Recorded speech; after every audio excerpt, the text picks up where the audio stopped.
Sergeants, I'm going to begin the live stream, and I just want to confirm that you will be able to see it on the council website.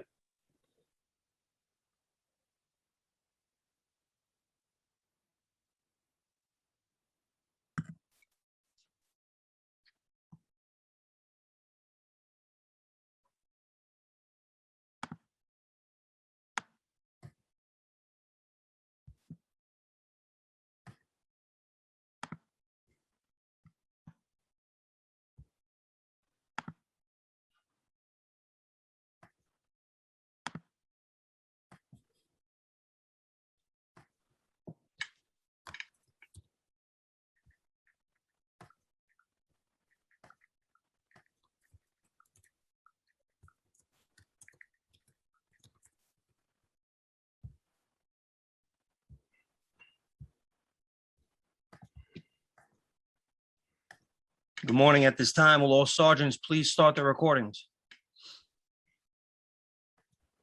According to the computer, all set.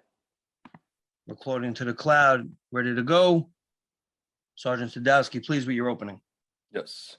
Good morning, and welcome to today's remote New York City Council hearing of the Committee on Education, jointly with the Committee on General Welfare. At this time, would all council members and council staff please turn on their video? To minimize disruption, please place electronic devices on vibrate or silent mode. If you wish to submit testimony, you may do so at testimony@council.nyc.gov. Once again, that is testimony@council.nyc.gov. Thank you, chairs. We are ready to begin.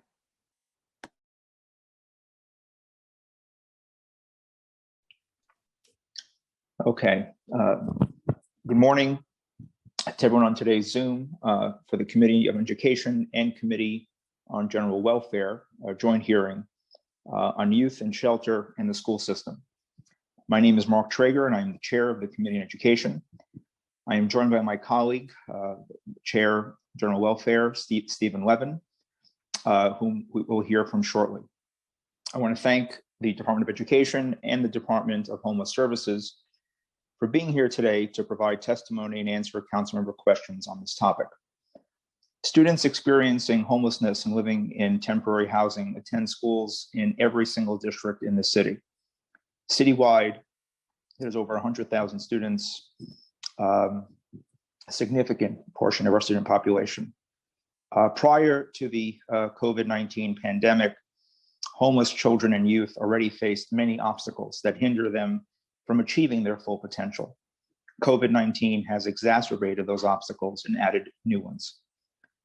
Some of the additional challenges posed by this pandemic include a lack of appropriate educational spaces within shelters, problems obtaining an internet-enabled device to engage in remote learning, and unreliable or no access to Wi-Fi. These issues and so many more are acutely felt by homeless students.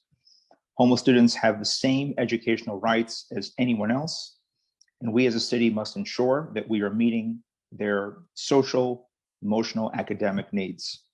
This hearing will allow us to hear from the administration on efforts to bring Wi-Fi to all shelters in the city, ensuring that every student that needs a device has one, that we have appropriate levels of support, staffing in shelters, that we have planned appropriate educational supports for the upcoming summer in so many areas that are needed to be addressed. The Committee on Education has been singularly focused since the onset of the remote council hearings to ensuring that the topics we cover shine a light on the greatest disparities in our current educational environment. As we have highlighted, in the best of times, we as a city and school system were lacking in many facets of providing a free and appropriate education to every single student in New York City public school system. COVID-19 has brought new obstacles, exacerbated obstacles and challenges. We have highlighted the successes of the DOE throughout this pandemic, but we have also highlighted where the DOE and the mayor must do better. Chancellor Ross Porter, who testified at our preliminary budget hearing last month, has brought a zeal to the job as a former teacher, principal, superintendent, and executive superintendent, seeing firsthand the many daily challenges being faced by our students and their educators. In today's hearing, I look forward to concrete plans and actual answers to our questions on how the administration is handling the issues facing homeless youth. This committee will also hear Intro 139, sponsored by Chair Levin, a local law requiring the DOE to report on student health services in correlation with student housing status for students in K-8. Before turning to Chair Levin for his opening remarks, I want to thank committee staff, Malcolm, Kalima, Jan, Chelsea, Masis, and Frank. I also want to thank my own staff, Anna, Vanessa, Maria, and Janine, for preparing for today's hearing. And I will now turn over to my colleague, Chair Levin. Thank you very much, Chair Traeger. Good morning, everybody, and welcome to today's hearing on youth in shelter and the school system. My name is Stephen Levin. I'm chair of the Committee on General Welfare in the Council, and I am proud to co-chair this hearing with my colleague, Councilmember Mark Traeger, chair of the Committee on Education. Approximately 1 in 10 New York City public school students are experiencing homelessness. The trend has unfortunately remained steady over the last several years. Advocates have argued that the pandemic has likely caused this number to rise since school staff have had less of an ability to witness changes to a student's housing status. The city's shelter system is intended to be temporary. Yet we know that the average length of stay of a student in shelter has increased to a ridiculous 495 days. 495 days is the average length of stay in shelter for a child. That's an increase of 12.5% for families with children for the first 4 months of fiscal 21 as compared to the first 4 months of fiscal 2020. And that number has been increasing steadily for the last 10 years. Students experiencing homelessness were already at a disadvantage before the pandemic, and the disparities that they encounter have only been exacerbated. Today, in addition to examining the oversight topic, we are hearing 2 bills that I've introduced to address some of these disparities. Intro 150 would create a task force to address the transportation of homeless students. Many students who live in temporary housing have to commute across the city to get to their schools. These students are legally entitled to transportation to their school of origin. According to advocates, it took nearly 6 months since the beginning of the pandemic for the city to finalize busing routes for homeless students, despite the fact that they have a right to transportation. Moreover, as the city shifted to remote learning during the pandemic, the average school attendance rate declined to 71.4% compared to 86.7% during the same period of last year for children in the DHS shelter system. And an article just came out yesterday showing the disparity between the attendance rates for students in shelter and students who are stably housed. Broadly speaking, homelessness is often associated with inequities in health outcomes. In an effort to identify unique or acute health challenges faced by students who live in temporary housing, the second bill I'm sponsoring, Intro 139, would expand DOE's existing reporting requirements to include data on school-based health centers, common student illnesses, and health screenings. This data would be specifically be disaggregated by student housing status for students in kindergarten through grade 8. I want to thank the advocates, members of the public, and those with lived experience who are joining us remotely today, including any students who are with us. I want to thank the representatives from the administration for joining us, and I look forward to hearing from you on these critical issues. I'd also like to thank my Chief of Staff, Jonathan Boucher, my Interim Legislative Director, Nicole Hunt, and committee staff, Amita Kilawan, Senior Counsel, Crystal Pond, Senior Policy Analyst, Natalie Omari, Policy Analyst, and Frank Sarno, our Finance Analyst.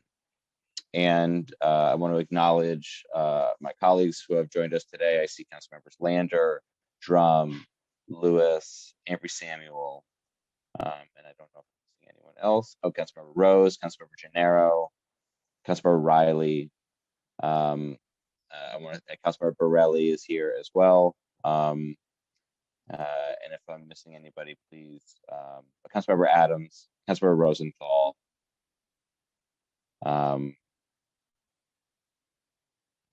See anybody else? I don't believe so. Councilmember Brannon. Councilmember Reynoso. Thank you all. I want to thank all of my colleagues for joining us. And lastly, before we begin, I just want to say, we have to do better by the children in shelter in New York City.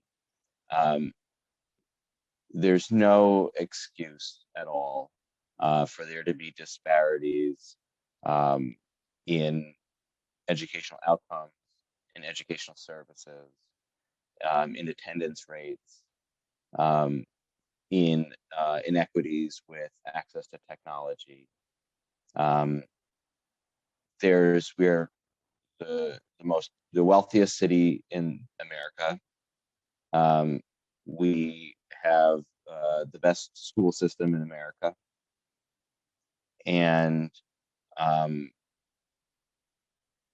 as I said in my opening statement, with the average length of stay in shelter well over a year and actually approaching a year and a half in shelter is the average length of stay. That means that there are many children, thousands of children that are staying over 2 years in shelter. We have a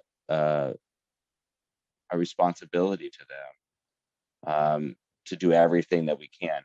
And I don't think anybody that's in this hearing today could say that we're doing everything that we can. Until such time that we do that, we shouldn't rest on our laurels. We shouldn't be patting ourselves on the back and saying we're doing a good job. Frankly, what I want to hear today is what the plan is to do better, not what we've done. That we think will be done right. I want to know what we're going to do better. So with that, I'll turn it back over to my co-chair.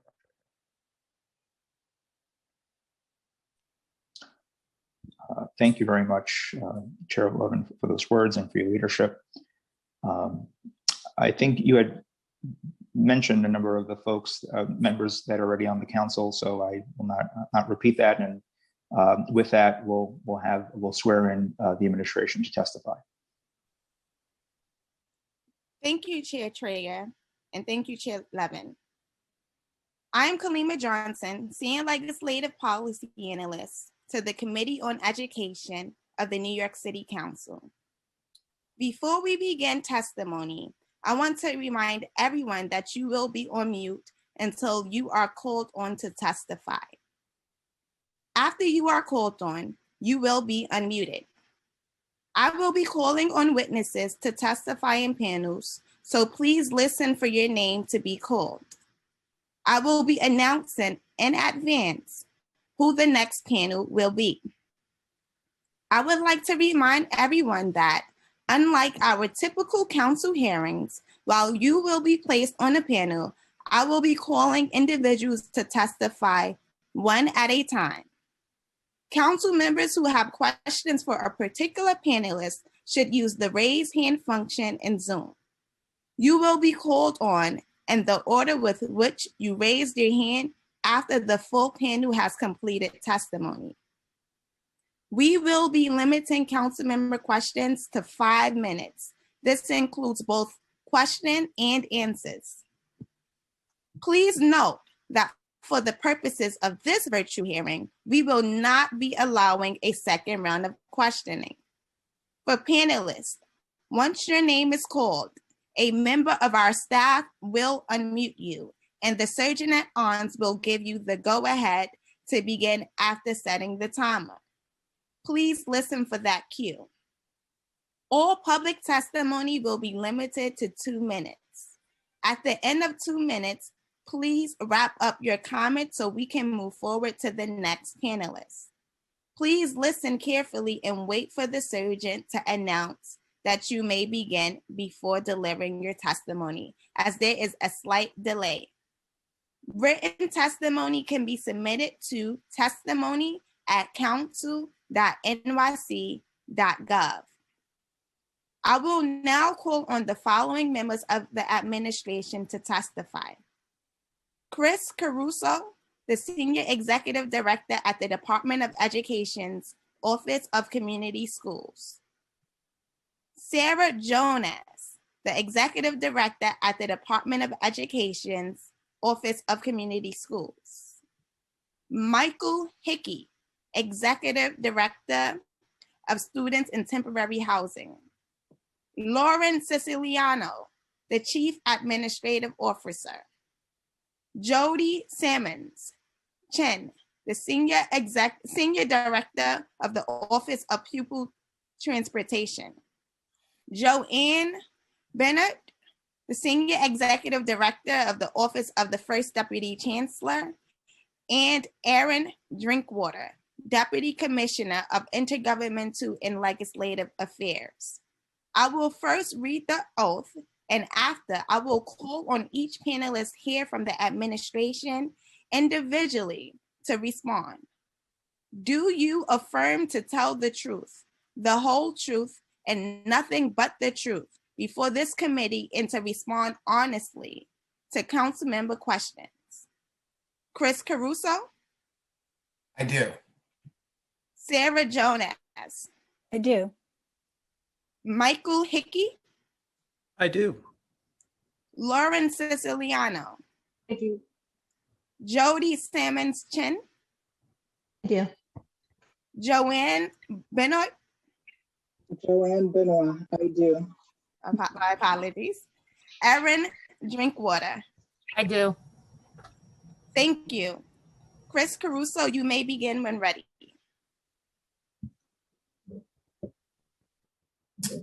Thank you so much.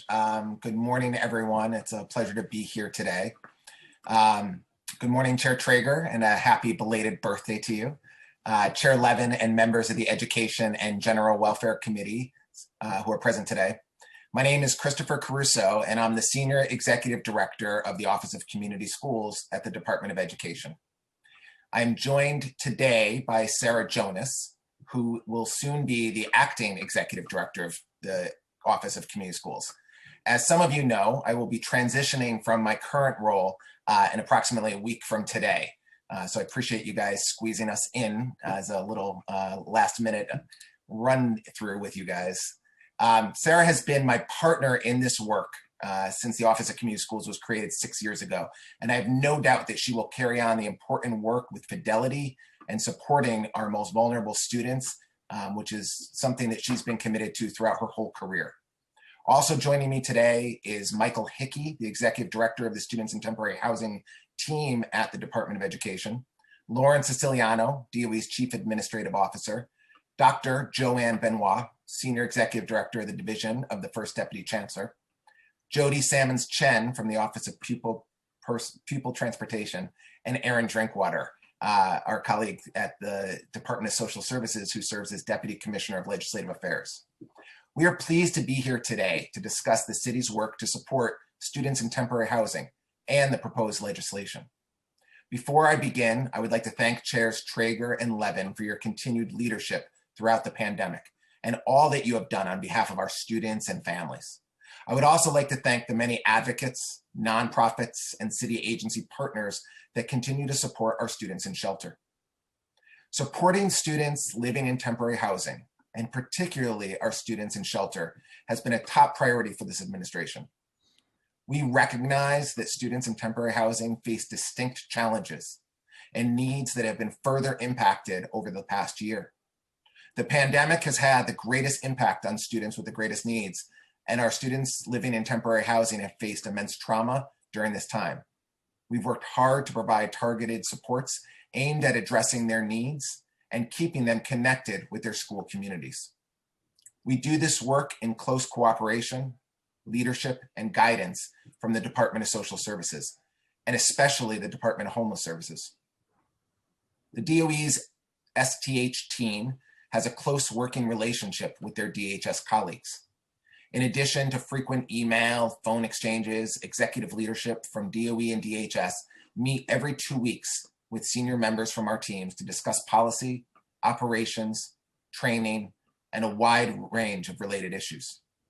Those include improving attendance and reducing chronic absenteeism, informing families in shelter of important DOE services and opportunities, and ensuring that DOE personnel are able to meet with all new families seeking to enter the shelter system through the path. As part of the DOE's realignment 3 years ago, the Students in Temporary Housing team was placed in the Office of Community Schools as part of the newly formed Division of School Climate and Wellness under Deputy Chancellor LaShawn Robinson's leadership. This was done with two very purposeful goals in mind. First, we wanted to apply the proven successes of the community school strategy in providing students and families with the right supports at the right time. According to a recent national study by the RAND Corporation, our impact on improving credit accumulation and decreasing chronic absenteeism in community schools was even more pronounced among students who reside in temporary housing. And secondly, to make sure that those supports were delivered in alignment with the ultimate goal of the Division of School Climate and Wellness, which is making sure that all students, no matter who they are, what they might be dealing with in their lives outside of school or where they live, feel safe, welcome, and supported in their school community, while experiencing school as a second home where they can truly thrive. It was fortunate that this intentional alignment between our community school strategy and our supports for students in temporary housing was in place during the pandemic. Schools offering specific and targeted supports had built trust with these students and families and were able to quickly get them important resources when the crisis was most severe. For example, in the South Bronx, Gabriel Hernandez, who's the community school director at MS 223, and his community-based organization, Arete Education, partnered with Principal Ramon Gonzalez to alleviate student and family barriers to learning once COVID-19 hit.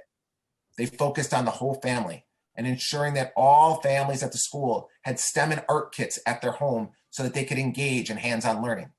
They coordinated food support and delivery, eliminated barriers that students might experience in the way of remote learning, and supported families with accessing benefits, including offering wellness workshops, and they even started a hotline for families to call in for support. This is what community schools are all about. The DOE has applied the same approach for homeless students across the city during the pandemic. First, taking into account the most obvious needs, devices and tech support. To date, the DOE has distributed a total of 470,000 iPads, all with data plans, which we prioritized first for homeless students. Nearly 14,000 iPads were delivered to all students in shelter within the first 2 weeks of schools going remote last spring, and over 50,000 in total have been delivered to all students in temporary housing. At present, there is no backlog of students awaiting devices, and we have continued to work with new families as they arrive in the shelters to get them devices as quickly as possible. In addition, every student in shelter was given headphones to connect with their devices to make the experience of remote learning more accessible for them. We also created several ways for families affected by homelessness to access technology support for remote learning. That included dedicated tech support hotlines with full translation, access for students in temporary housing, in-person tech support available in shelters, and options to swap out LTE service providers from T-Mobile to Verizon, which improved data access. Any student or family residing in a shelter who reports a connectivity problem to the DOE help desk receives a response within 24 hours. In addition, the city is working with Charter and Altice to provide Wi-Fi service to all apartments in existing DHS shelters to be in use beyond 2021 that serve families with children. Planned new families with children shelters that are opening under the Turning the Tide plan will also be included. Moreover, the city will provide Wi-Fi service to all apartments in more than 40 HRA domestic violence shelters, including families with children. So in total, this represents over 200 sites comprising approximately 10,500 units. Beyond devices and technology, we also wanted to understand what other supports our families in temporary housing needed most during the pandemic. Within the first month of remote learning, we conducted a survey of DOE personnel working directly with students and families affected by homelessness, including principals, social workers, parent coordinators, guidance counselors, and our community school directors. Our teams made an enormous effort to make contact with students in temporary housing to determine what the main issues that those students and their families were facing. They found that some of the most common concerns included the need for mental health supports and trauma-informed care, as well as other essential benefits such as emergency meals. Knowing this, we were able to make both of these services a priority for our families. We established clear protocols for conducting remote teletherapy with hundreds of social workers and made mental health support and trauma-informed training for staff a priority. We also worked with our food and nutrition services team to make millions of meals available, especially at sites that serve students affected by homelessness. These efforts include food delivery and pickup arrangements with specific shelters, and also additional guidance, training, and engagement efforts have evolved as we have learned lessons from our data and our experiences. With the strong advocacy of the City Council, this administration has made significant investments in supporting students living in temporary housing. One guiding principle has been to give schools the resources to build their capacity to meet the differentiated needs of their students. As you are all aware, the McKinney-Vento Homeless Assistance Act requires school districts to take action to remove barriers to enrollment, attendance, and success in school attributable to homelessness. Chancellor's Regulation A101 and A780 outline the DOE's obligations in this regard. And under McKinney-Vento, students identified as living in temporary housing include those living in family shelters, doubled up, or with family or friends due to economic hardship, or in other temporary housing conditions that are not safe or stable. In the 2019-2020 school year, we had just under 100,000 students in our system who experienced homelessness, and over 20,000 students spent time living in DHS shelters. On any given night, about 10,000 students live in a DHS shelter. Almost every school in New York City has students who have experienced homelessness. This is a reality that every school in our system must be equipped to address. But we also know that the numbers of students experiencing homelessness are not evenly distributed across every school, with a subset of schools serving a disproportionate number of students in temporary housing. We understand that we cannot take a one-size-fits-all approach to supporting these students and families. To advance equity and most effectively respond to the universal reality of homelessness in New York City schools, we have made the deepest investments in schools with the greatest number of students. In schools with at least 50 students living in shelter, we have hired full-time staff focused on supporting students in temporary housing. Thanks to the advocacy of the council, we now have 100 Bridging the Gap social workers. Bridging the Gap social workers are first and foremost dedicated to supporting the mental health needs of students in temporary housing through direct counseling, group therapy, and even school-wide culture and climate initiatives that destigmatize homelessness. They also provide non-clinical supports, assessing student and family needs while helping them access public benefits and free support services available in school or the larger community. We also have 107 students in temporary housing community coordinators in 103 schools. These roles are based on the role of the community school director in our community schools. And 62 of these schools have both coordinators and Bridging the Gap social workers on site due to very high needs. Like Bridging the Gap social workers, community coordinators work to identify every student affected by homelessness in their school, assess their needs, and facilitate access to supports and services available in the school and community. Finally, the DOE has 117 family assistants who work directly in the family shelter system. Family assistants meet with families when they enter the shelter and during their intake process assess family needs. They ensure that families are connected to enrollment, transportation, and other DOE supports. They track families as they move from temporary to permanent housing and coordinate communication with schools and other DOE offices. All of these STH dedicated support staff are supported by a team of regional managers in the Office of Community Schools, experts in navigating the DOE who are trainers, problem solvers, coaches, and leaders for the school and shelter-based staff. Last September, we knew that despite the challenges of reopening our schools for in-person learning, it was especially critical to get as many of our most vulnerable students back into school buildings. For many of our students in temporary housing, the school community is among the steadiest, most reliable aspect of their lives, with people and resources that they can count on. This remains the case even for the majority of our STH who remain in remote learning. And we are thrilled, though, that over 26,000 of our students in temporary housing are currently learning in person. During this period of remote and blended learning, we knew that we had to provide schools with significantly more guidance and resources than usual. And the STH team has attempted to meet these needs in a number of ways. For example, we created written guidance for schools to address 4 key questions that we heard repeatedly. And we offered schools clear protocols for working with Bridging the Gap social workers, community coordinators, and school-based liaisons to connect with students who are missing or attending online infrequently at their school. The first question that we heard was, how can my school tell if a student is living in shelter or doubled up? And in order to address this, we provided a step-by-step guidance on using existing DOE data to understand and act on the most up-to-date student housing information. Next, schools asked, what strategies could I deploy to reach students living in shelter? The pandemic has placed a spotlight on disparities that existed long before. Students affected by homelessness face unique barriers that are reflected in their lower attendance rates, higher rates of chronic absenteeism, and challenges to academic progress. During COVID-19, STH staff were trained and supported to conduct multi-component wellness checks with students and families in temporary housing. The third question was, how can I contact students who are living doubled up? Because many families affected by homelessness move frequently and experience disruptions to phone and email service. We shared best practices, called from the most experienced members of our teams and of our school teams to locate and communicate consistently. These could include networking through trusted teachers and friends at the school or checking in using social media. Lastly, schools asked, once we have located the student, what resources are available to support them? And for many families, we knew that essential needs would be a major consideration. And this portion of the guidance provided details on accessing emergency food, health, and mental health services, as well as other free public benefit programs.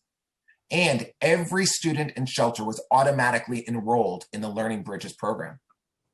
Along with this guidance, in partnership with 5 other city agencies, including the Human Resources Administration, DHS, the Administration for Children's Services, and the Department of Youth and Community Development, and the Department of Health and Mental Hygiene, we created a simple website called Benefits Navigator that provides quick links to the most commonly requested public benefits and services.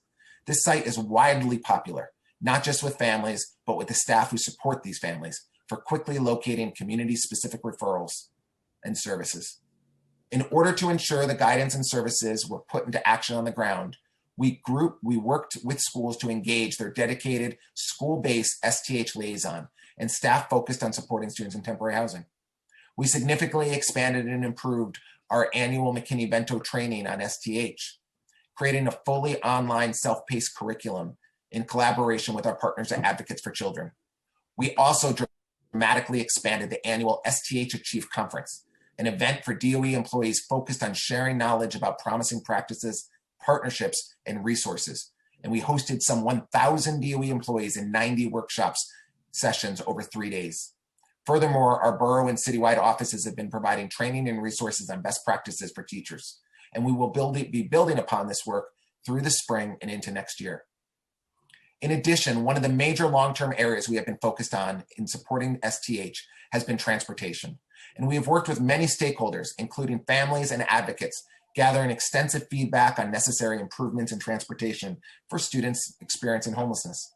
Based on this work, we updated our chancellor's regulation to clarify that the DOE's commitment to provide free transportation supports to all kindergarten through 6th grade students living in shelter, and we expanded related transportation supports. We have implemented more effective communication with families, schools, and shelters, reduced wait time between requests for busing and routing, and have added additional staff to address STH exception requests. As we look ahead, I want to thank the council for your continued advocacy on behalf of the city for stimulus and state funding.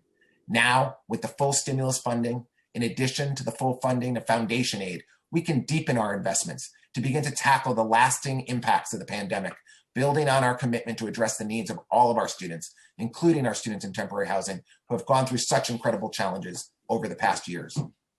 It's now my privilege and honor to turn it over to my friend and colleague, Sarah Jonas, the incoming interim acting senior executive director of the Office of Community Schools, to provide information on our plans for this summer and other efforts going forward. Thank you, Chris, and good morning, Chairs Traeger and Levin. My name is Sarah Jonas, and as Chris has stated, I will soon be taking over as acting senior executive director of the Office of Community Schools. Since this is my first hearing before the City Council, I would like to share a little bit about my background. I have spent my career in education, starting as a teacher and then as a community school director. And prior to joining the DOE, I was senior director at the Children's Aid National Center for Community Schools, where I helped districts locally and nationally to implement community schools initiatives. I'm excited to take on this new role at such a critical moment, and I'm looking forward to continuing the strong partnership that the Office of Community Schools has maintained with the City Council in the pursuit of delivering impactful programs and supports for our students. As the Mayor and Chancellor announced on Tuesday, the Summer Rising program is a bold vision for summer learning that will be student-centered, experiential, academically rigorous, and culturally responsive and sustaining. We know that this summer is critical to ensuring continued learning, to building trust, and to creating space for young people to reconnect and re-engage with one another. Summer Rising will provide opportunities for young people in grades K to 12, including students in temporary housing and other vulnerable populations of students most impacted by the pandemic, to learn, to get outside, and engage with their peers and caring adults in safe, supervised, and culturally responsive programs, while at the same time readying them for a return to school in September 2021. In a testament to the success of New York City community schools, Summer Rising will be grounded in the core features of the community school strategy by offering academics, enrichment, and social emotional support through robust partnerships between schools and trusted community-based organizations. Summer Rising will integrate the DOE's academic supports and the Department of Youth and Community Development's school-based enrichment programming to create a comprehensive summer program, including full day, full week programs for students in grades K to 5 during this most critical summer for New York City students. Moving forward, our biggest priority for all our students, but especially those in temporary housing, is making sure that we are addressing the academic, social emotional, and mental health needs that they may be facing as a result of the disruptions and stresses caused by the pandemic. This is why we are providing targeted supports for those hardest hit communities with 27 new community schools and 150 additional social workers, as well as a universal framework for assessing and addressing gaps in academic learning. Let me briefly now turn to the proposed legislation. Intro number 139 requires the addition of health data for students in temporary housing as part of a Department of Health report. We, along with our colleagues at the Department of Health, support the goal of greater understanding of the health needs of all our students. Intro number 150 requires the formation of a task force to study transportation as it relates to students in temporary housing. We support the goals of this bill as well, and continue to work diligently and with many stakeholders on the issue of STH transportation. We look forward to further discussion with the Council on both of these bills. While we recognize that the past year has been extremely challenging for students and families, the DOE's commitment to our students in temporary housing, and specifically our students in shelter, has been unwavering throughout this trying time. We testify here today to share the highlights and lessons learned from our shared experiences, and to recognize that there is still a tremendous amount of work to be done. The administration remains committed to knowing and meeting the needs of our students in shelter.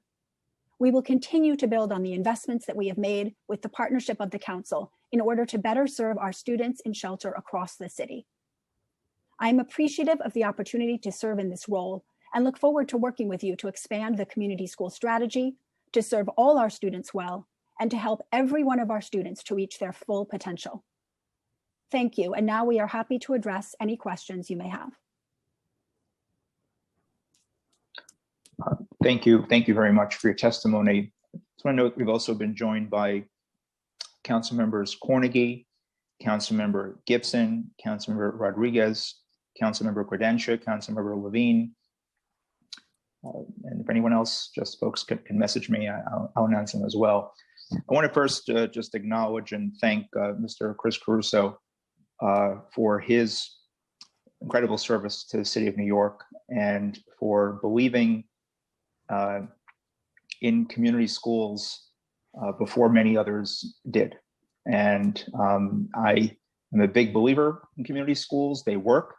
The research shows it. It is never a mistake to invest in community schools, and every school should be a community school. It is those connections and relationships in community schools that have really carried many of our kids and communities forward. during this very trying time. And just imagine if every school was a community school during this time, how many more connections and relationships we could have maintained and sustained. So Chris, thank you for your service. I just want to begin by acknowledging that, because it's not been easy. And I just want to thank you and congratulations, Sarah Jonas, on your soon to be taking over of the critical position in our school system. I want to begin, just get right to some key questions that we have. How many students, just so we're all on the same page, because data is really important to us. How many students, as of this moment, does the DOE know are in temporary housing total citywide?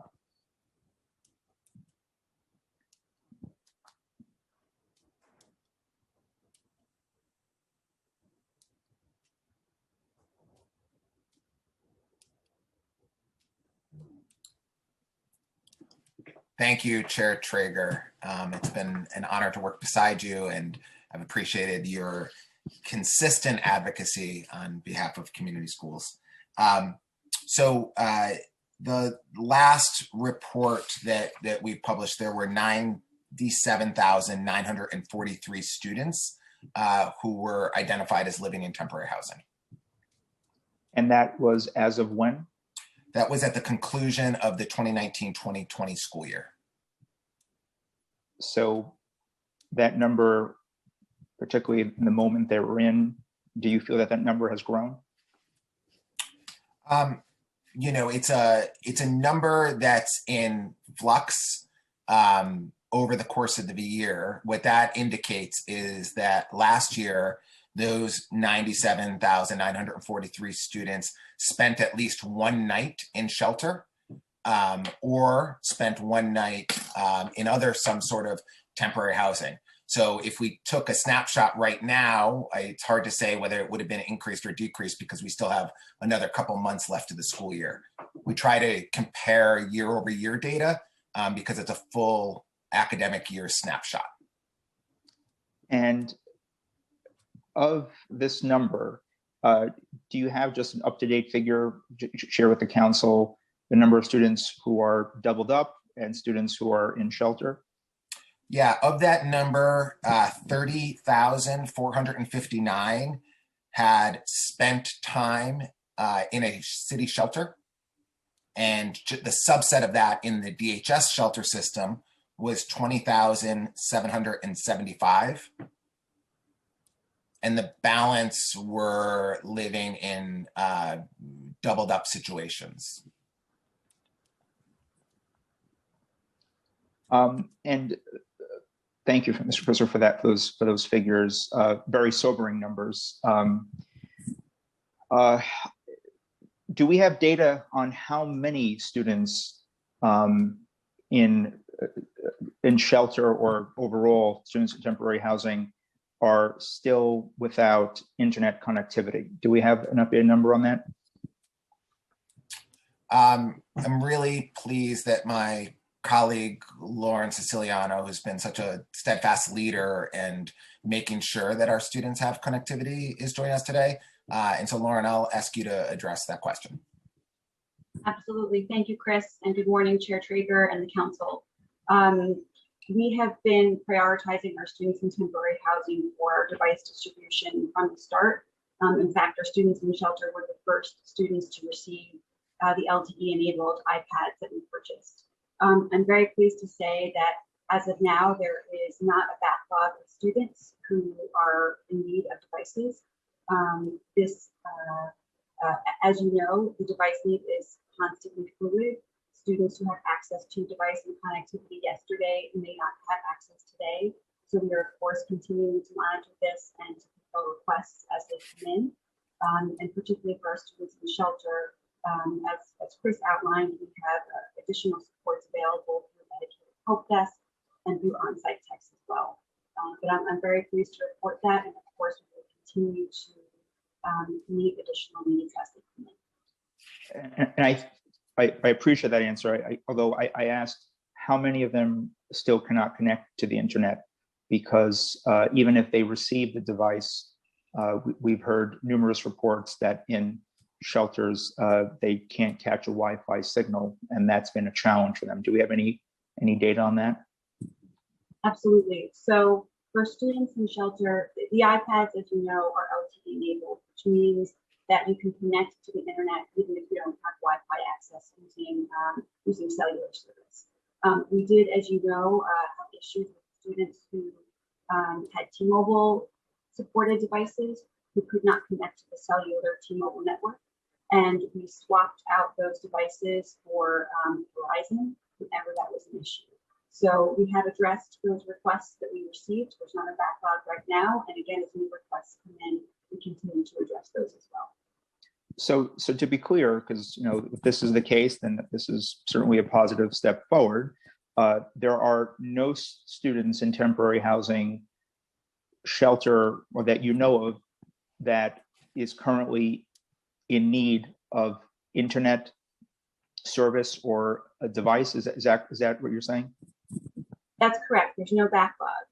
I do want to stress that this is extraordinarily fluid. There are new requests that are coming in every moment, and we are addressing them in real time as they come in. And of course, if you hear of students who are struggling with connectivity, please continue to let us know, and we will troubleshoot to address those issues. The most common thing that we've been hearing in recent, weeks and months is that it's also making sure that they get still the appropriate device, particularly older students getting Chromebooks and with internet connectivity. That is, are you still getting reports and requests on that with regards to not just the Chromebook, but also, the hotspots that come, because Chromebooks, I don't think they come internet enabled.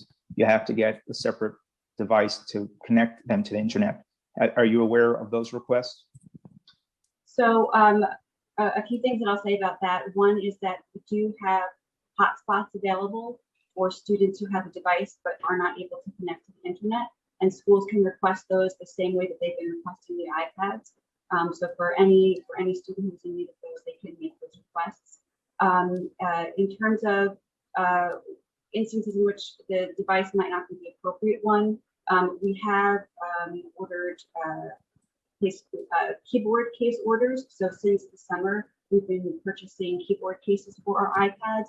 We have about 190,000 keyboard cases in the system right now. And if a student is struggling with the screen on the iPad and we need a keyboard case, they can reach out to our help desk for support. And Warren, just for context, how recent would you say the DOE has delivered some of these devices or switched out the T-Mobile for the Verizon devices? Are we talking about that this happened a few weeks ago, or did this happen 6 months ago? Can you give us any time frame on that? It's been happening, and as new requests come in, we're addressing them in real time. Right. It's my concern that a number of students, started the remote shift from last March, not having a device internet. I know that there were many issues and reasons for that, but still the fact is many kids did not really have the same start to remote learning as their peers. We previously learned at previous hearings that thousands of children entered the fall school year and still not having a device internet. So I just want to kind of give a context for my colleagues and the public that there are many kids who did not start at the same time as many of their peers and went months and months and months of interrupted instruction or just kind of a disjointed schedule of starting the remote learning. I want to get to attendance. The January 21 attendance data released by the DOE in response to local law 10 of 21 show that students in shelter had the worst attendance rate of any student subgroup. Can you please tell us the attendance rate for the full school year to date for, number one, students in temporary housing generally, two, students who are doubled up, and three, students living in shelter?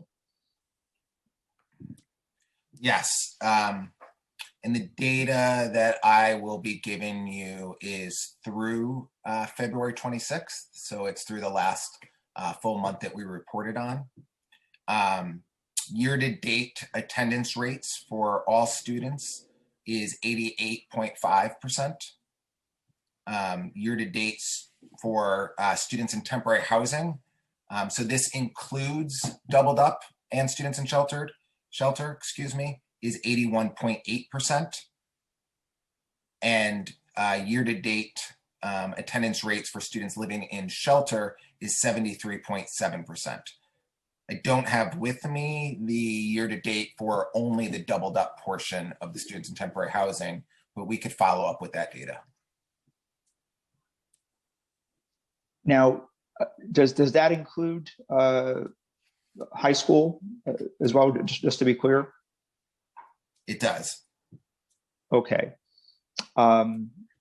These are very concerning numbers. And I just want to, just kind of start off by saying that. Now, given the low attendance rate, also, actually, Mr. Caruso, just before I get there, we understand that many of the 117 shelter-based DOE family assistants are working remotely and are not on site at the shelters. Do you have data on how many family assistants are currently working remotely? I'm going to ask my colleague, Mike Hickey, who supervises the team that supports our shelter-based family assistants, to talk a little bit about the role that they play and how many of them are currently working in person in shelters. Mike?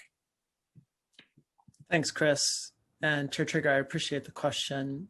As you know, the Department of Education's 117 STH family assistants, their role is to meet with families as they enter the shelter system, to connect and conduct an intake with them, and ensure that those families are being referred to enrollment, transportation, and other important supports, just to make sure their child's education isn't interrupted. During the pandemic, when we initially went into remote learning at the end, last spring, of course, all of our family assistants were working remotely. That was a decision we made in close collaboration with our partners in labor in DC 37. When we looked to the return to school, the beginning of the fall, again, discussing this situation with them, we were able to make the determination that family assistants who were not on a medical accommodation could return to working in person as long as there was a place in the shelter where they could be, maintain social distancing and have appropriate health and safety precautions in place. About 50%, just under 60 of our STH family assistants are currently on medical accommodation, meaning that no matter what the conditions in the shelter, they have a health risk that would keep them from being able to continue to work in person. Those accommodations will continue through the end of June this year. We have provided, since last spring, since we were 100% remote last spring, very detailed guidance for any staff member that's working remotely about how to continue their activities, including very extensive guidance on conducting wellness check-ins and outreach to families as they enter shelter, even if they have to do it via phone, video, or text. I'm just, took notes again on the attendance figures, and they're deeply sobering, because I think I don't have to tell you, Chris, that attendance is a major indicator of school climate and what's happening. And 73%, I mean, that is, so it just gets, I'll get right to it. Given the low attendance rate for students in shelter and the number of DOE family assistants working remotely, which we're hearing is about half or so, what is the city doing to help students in shelter connect with school? What can you tell us about the barriers to connection, and what is the city's plan to improve these attendance rates? Yeah, we agree that it is important to improve these attendance rates. Around this country, every school district has been grappling with how do we identify and reconnect with our students. This is not a challenge that's unique to New York, yet it is one that we take very seriously and one that we are committed to addressing. In my testimony, I talked about how we are employing the community school strategy to connect people to resources, to make sure that our families have what they need. That's an essential part of this. I think that even though family assistants, many of them have been working remotely, a lot of this work is about personal connections. How do we deploy mentors to make sure that our students know that they're valued and loved and missed when they're not in school? How do we make sure that our schools are doing follow-up with those students? So those are some of the strategies that we are using. I will say that, and Lauren spoke about our commitment to providing access to technology and the ramp up of that early on in the year, and how we prioritized our students in temporary housing. We have seen an increase, a quite dramatic increase since the beginning of the year, attendance rates to where we are now. So we know that we're on the right trajectory. And just as if I may, at the end of November, the attendance rates for students in shelter was several percentage points below where we are now, hovering just around 70%. And so we have been making progress. And once, when you start off behind, it's quite challenging to catch up. I think that the work of our schools to make online learning more engaging, to do outreach and really cultivate the relationships with families has been essential. And Mike, I'm wondering if you can talk a little bit about some of the ways that our Bridging the Gap social workers and community coordinators have been really, aggressive at making contact with families. Thanks, Chris. Again, just to frame this, that I think we all carry a real awareness that this is a period of heightened exposure to risk and trauma for these students and families. And we wanted to make sure that we were really equipping the members of the STH team, whether they're social workers, coordinators, or family assistants, with the right guidance and tools to really make a meaningful difference still, even if they were working remotely. I mentioned wellness check-ins before. I want to just go quickly through some of the things that we're asking in those check-ins. So we created direct guidance for each of these staff members in their role that included a lot of information. For instance, for Bridging the Gap social workers, the guidance included how to conduct remote teletherapy and counseling, and the permissions that would be required in order to continue providing clinical services even in a remote environment. We also trained our staff to make sure in each wellness check-in, they were asking questions about the student's ability to access remote learning and a required technical support that might be needed, to check in about how students were faring emotionally and asking them if they wanted to set aside some time to talk in order to work through any feelings of distress they were experiencing. How are students feeling physically, not just for them, but for their family members? Were there any health or other emergency issues that needed to be addressed? And were there any other outstanding issues? We found a lot of our families did have some real concerns about food and hunger. And so making sure that we could direct them to emergency food supports was critical. So just to say that this outreach, before we can get students to school, we have to make sure that students are feeling psychologically, physically ready to get to school. And the work of our team is about making sure that we're removing those barriers initially. The other thing Michael, if I can interject quickly, yes. How do you ensure that the outreach and the wellness calls and whatever communication the system takes to reach our students, how do you make sure it doesn't increase trauma or increase harm because of the concerning reports that we had about ACS case referrals? If there's a family that's experiencing trauma, which we all acknowledge that if you're homeless already, that's a very traumatic experience. How do we make sure that we're not adding trauma and not adding harm? Because we are getting reports that in some cases that happened. So first off, just to be clear, when members of the Students Temporary Housing Team are reaching out to families, they are checking in to make sure, again, people are doing well, students are stable and healthy. If they encounter a situation, for instance, where a student is disconnected from school and where there might be a risk of an educational neglect report, they will actually work directly with an ACS counterpart, with the school, in order to make sure that those reports, that all other circumstances are addressed before any kind of educational neglect effort or outreach is made to ACS. I want to also be clear that the DOE has defined very specific guidance for schools around educational neglect reports. Attendance and remote learning are not reasons to report educational neglect. Finally, we also track the numbers. So we're in close communication with our ACS colleagues. And in fact, year over year, educational neglect cases have been declining. That includes for the year-to-date period this year in comparison to last year.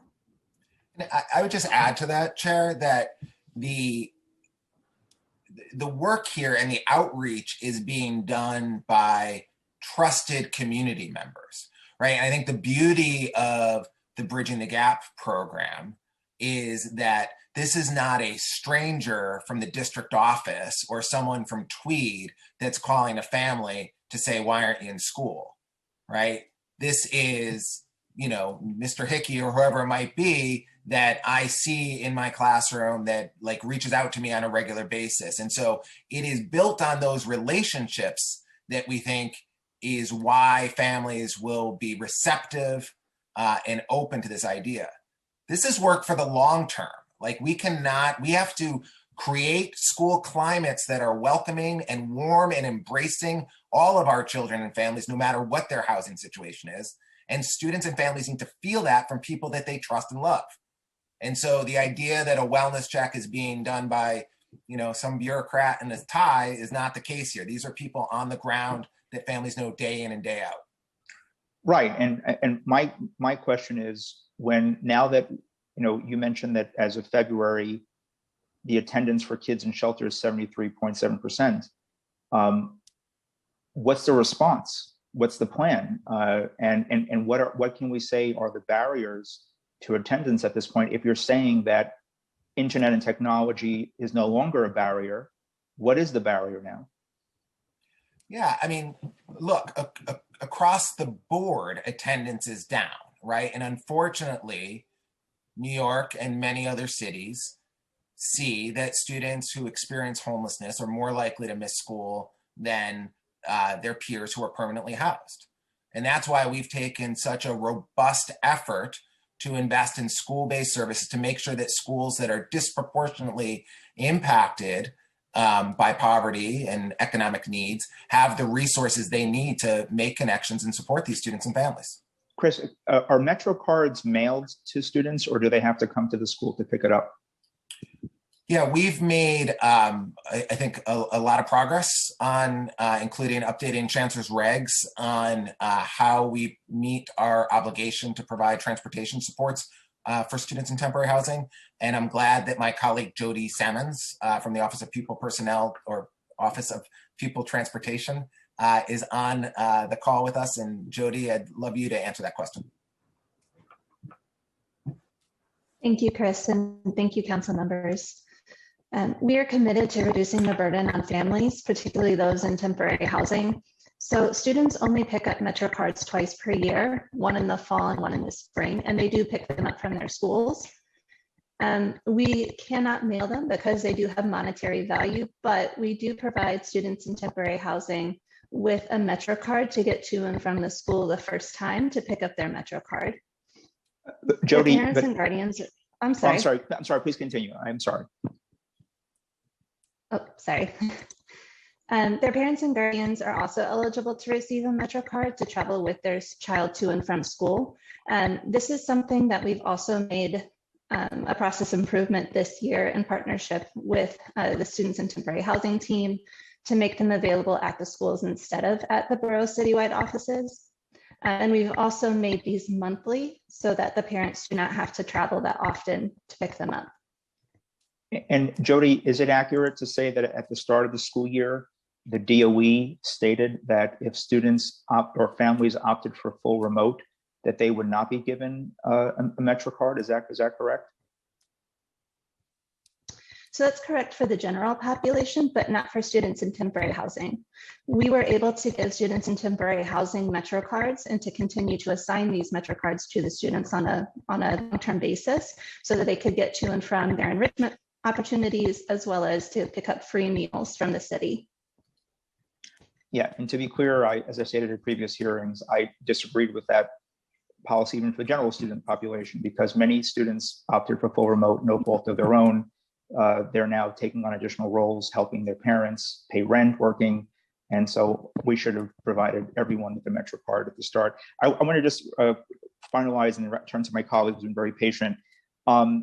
The number of students in temporary housing who are signed up for in-person versus remote right now, do we have data on that? Yes, we do. There are 26,221 students participating in blended learning, and there are 54,012 students participating in full remote learning. And this is as of, I think, a week ago or so, early April, we'll call it.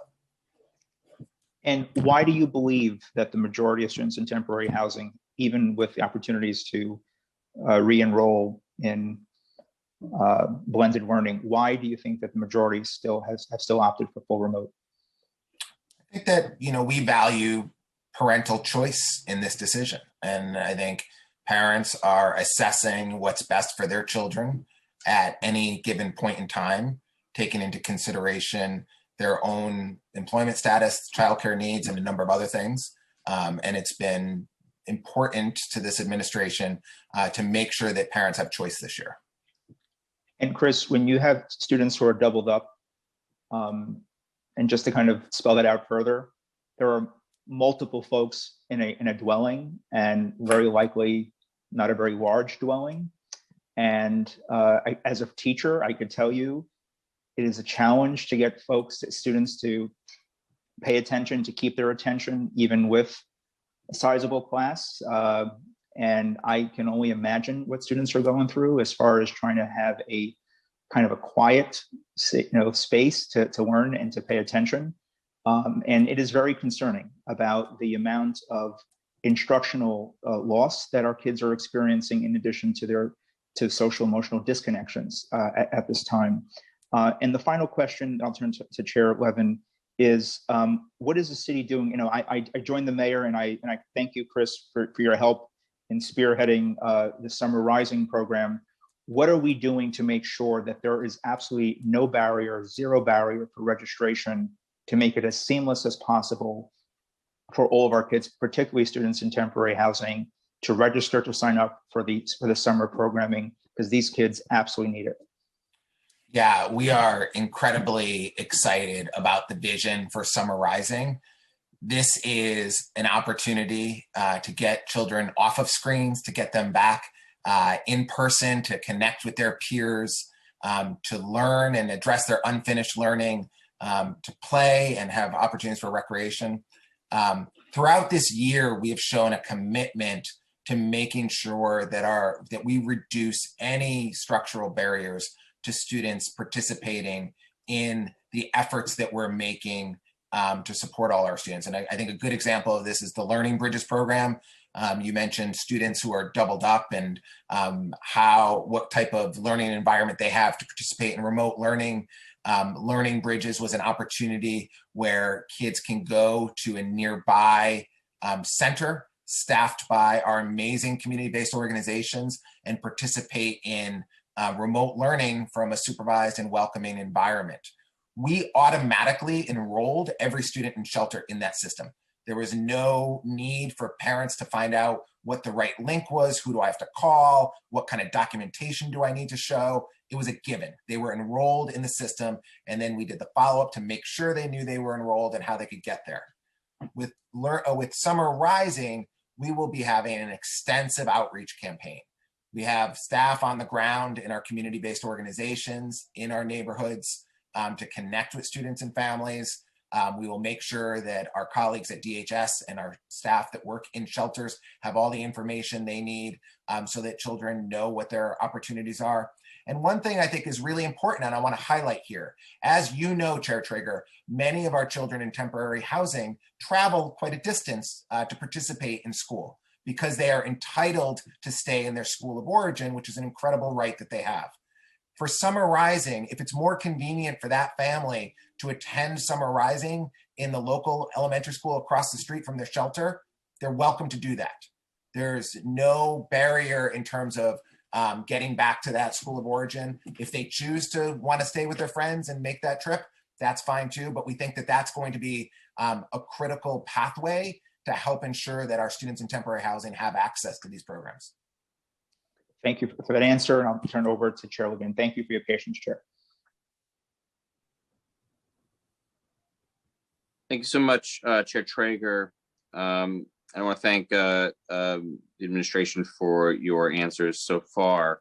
I'm going to start to ask for your reaction to the report that came out yesterday in the Daily News regarding the lower attendance rate among remote learners in temporary shelter compared to their more stably housed cohorts in the city.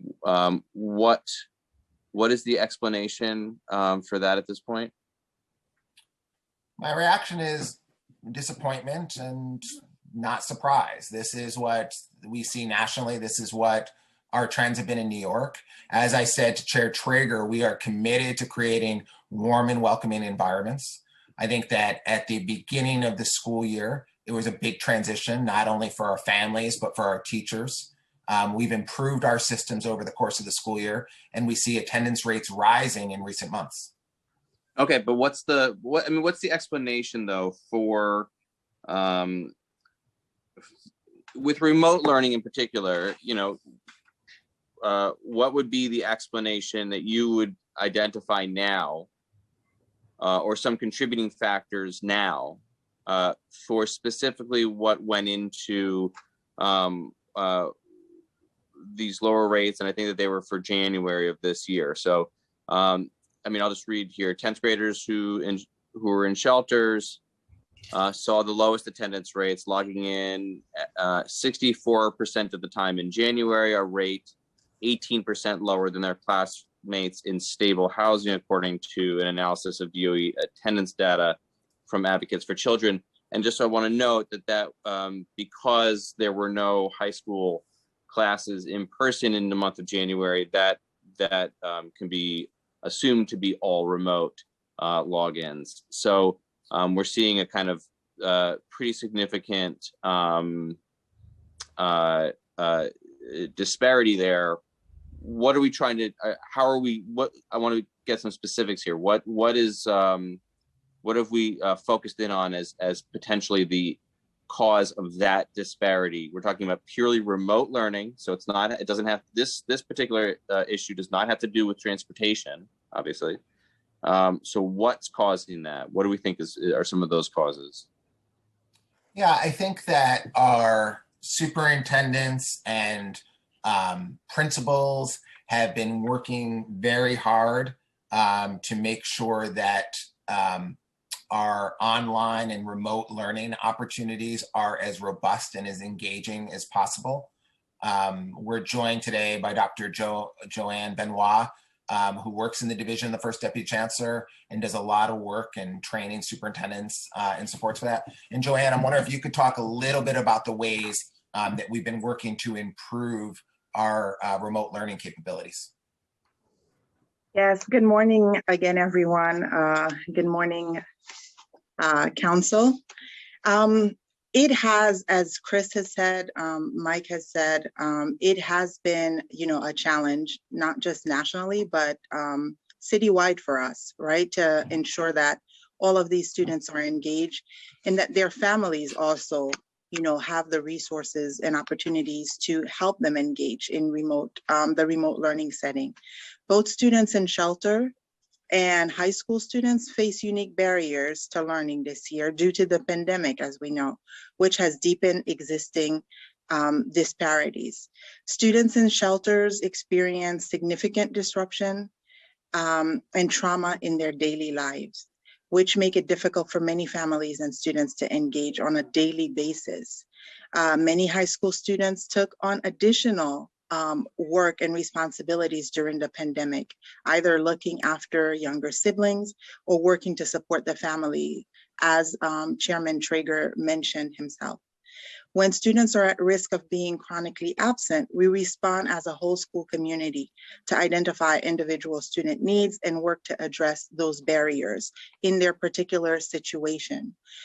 Schools, district staff, borough citywide offices have looked throughout this year and actually since the beginning of the pandemic to align the services to these families.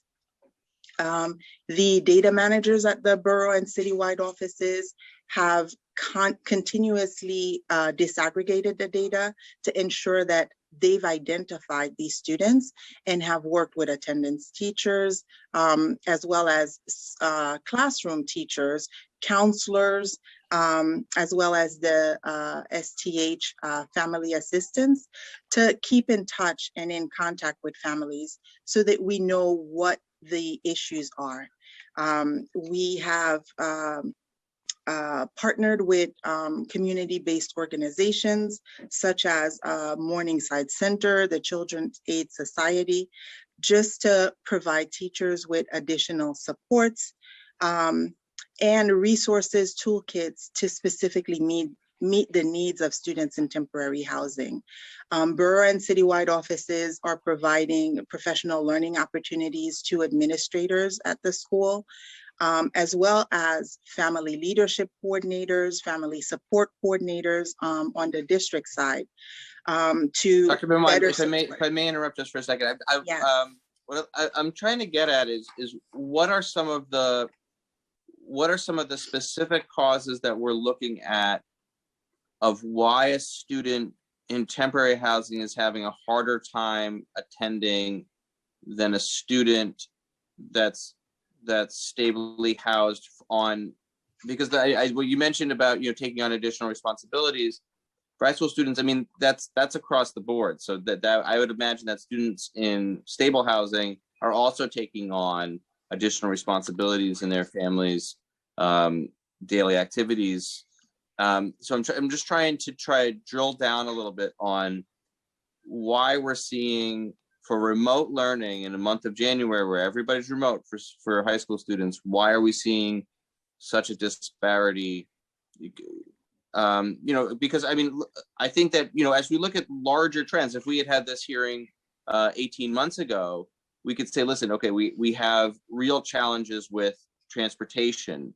We have real challenges around connecting to existing school communities and the shelter capacity issues, and so that you could have your child in school in Brooklyn, and all of a sudden you're placed in a shelter in Queens.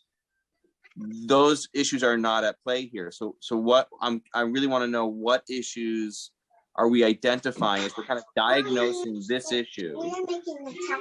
I sympathize. I'm right there with you. Chair Levin, I think that I think that the differentiated impact of this pandemic on communities of color and low-income communities has been well documented.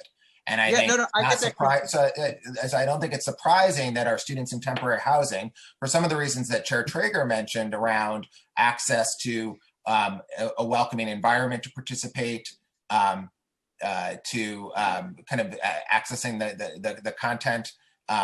These are the reasons why many of it's the reason why a student in temporary housing does not participate in remote learning is not that different than the reason why a student who is permanently housed doesn't participate. It's that there's a culmination and an exponential effect on adverse childhood experiences that make it that much more difficult. And it's our obligation to remove those barriers and make connections with those children and families. Okay, I'm not totally satisfied with that answer, but I will move on. I want to ask Deputy Commissioner Drinkwater about length of stay. So what is DSS or DHS doing from a broader perspective? And we see now the length of stay obviously has really shot up. 10 years ago, it was 200 and some odd days, increasing to around around 430, 440, 450 days for families with children from years 2015 through 2019. And then I think we were talking about 495, I believe, is what but the latest data is showing. What is DSS doing to reduce the average length of stay, and what is the game plan, particularly with families with children, to reduce that length of stay? Because if one thing that we're seeing is if attendance rates, even remote attendance rates, are so much lower for students in temporary housing than students that are stably housed, and the very best thing that we could do is make sure that that length of time that they're in temporary housing is reduced. Thank you for the question, council member, and thank you for your dedication to our students in shelter. For the length of stay, I want to point out that one of the best things that we can do to address length of stay is to address entry into shelter in the first place. We've invested seriously in our prevention tools in terms of paying rent arrears, the recreation of various rental assistance programs, the universal access to counsel. All of those investments prior to the pandemic have been driving down the families with children census. We've seen the census further decline because of the eviction moratorium. But it's important to note that those investments are paying off and we're avoiding entry into shelter, and we're seeing the overall number of families in shelter decline. In respect to the length of stay, our rental assistance programs are important in terms of transitioning families out of shelter. Building those programs up has been critically important to move families out, as well as looking to the mayor's housing plan and increasing affordable housing across the city so families are able to exit shelter more quickly.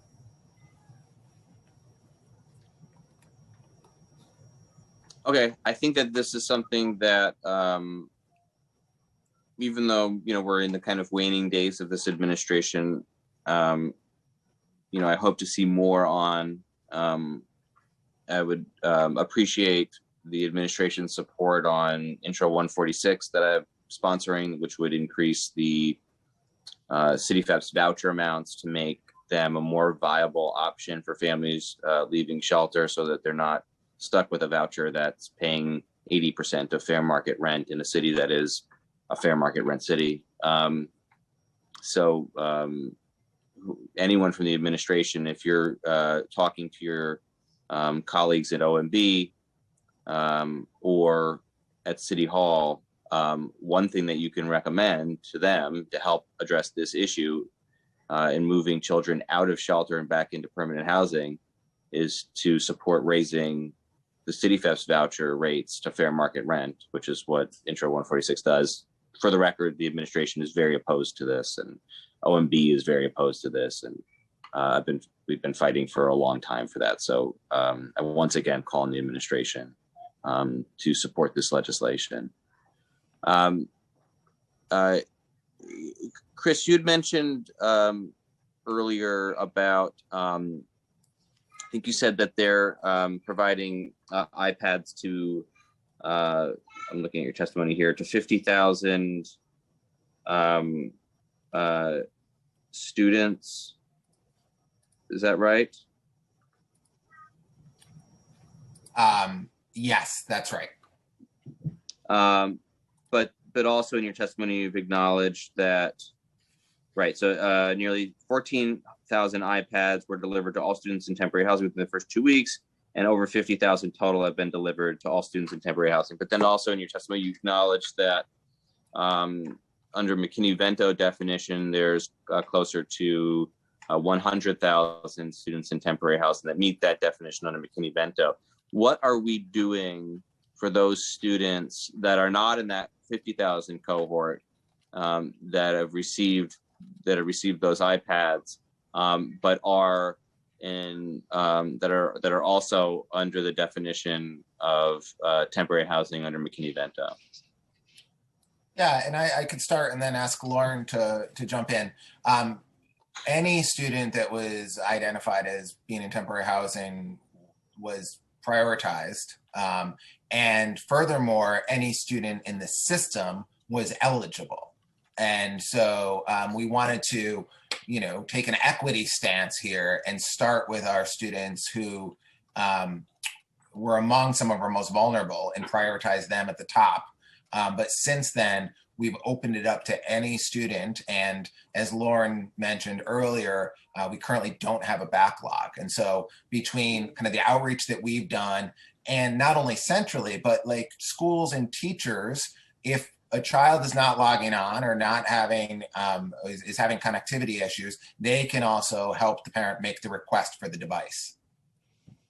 That's absolutely right, Chris. And all I would add is that the 54,000 number, that is the number of students in temporary housing who have received iPads who outside of the shelter system.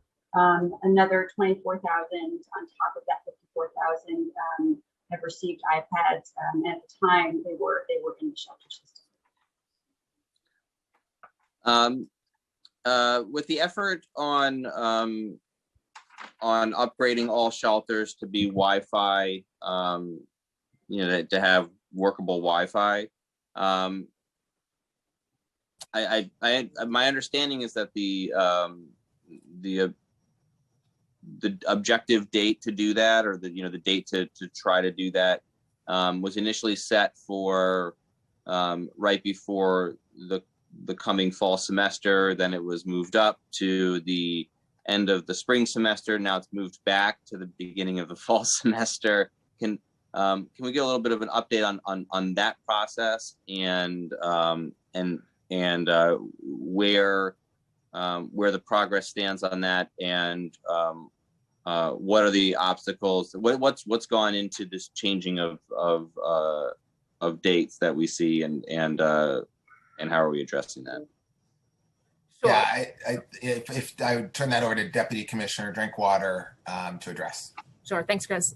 So we're, really happy with the partnership with Do It in terms of the installation. I know we recently communicated an update to Chairman Traeger about our progress on the installations, and happy to report that progress continues today.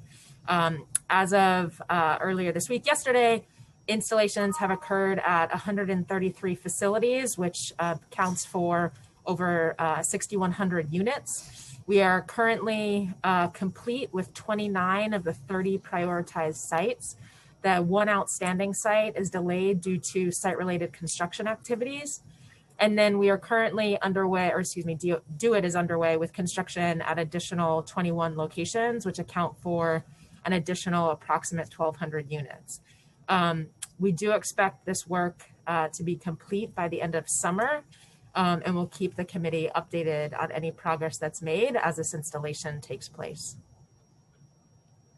Thank you. Before I get to the next question, I want to acknowledge council members Barron, Kalos, Salamanca, and Ulrich. I want to ask about in light of the historic nature of the scope of educational services that students in temporary housing have missed in the last year, and also in light of the historic now federal investment that we're receiving. what are some of the additional academic and social emotional programming that DOE is looking to provide to students in temporary housing specifically? So are we looking at extra tutoring services? I know you mentioned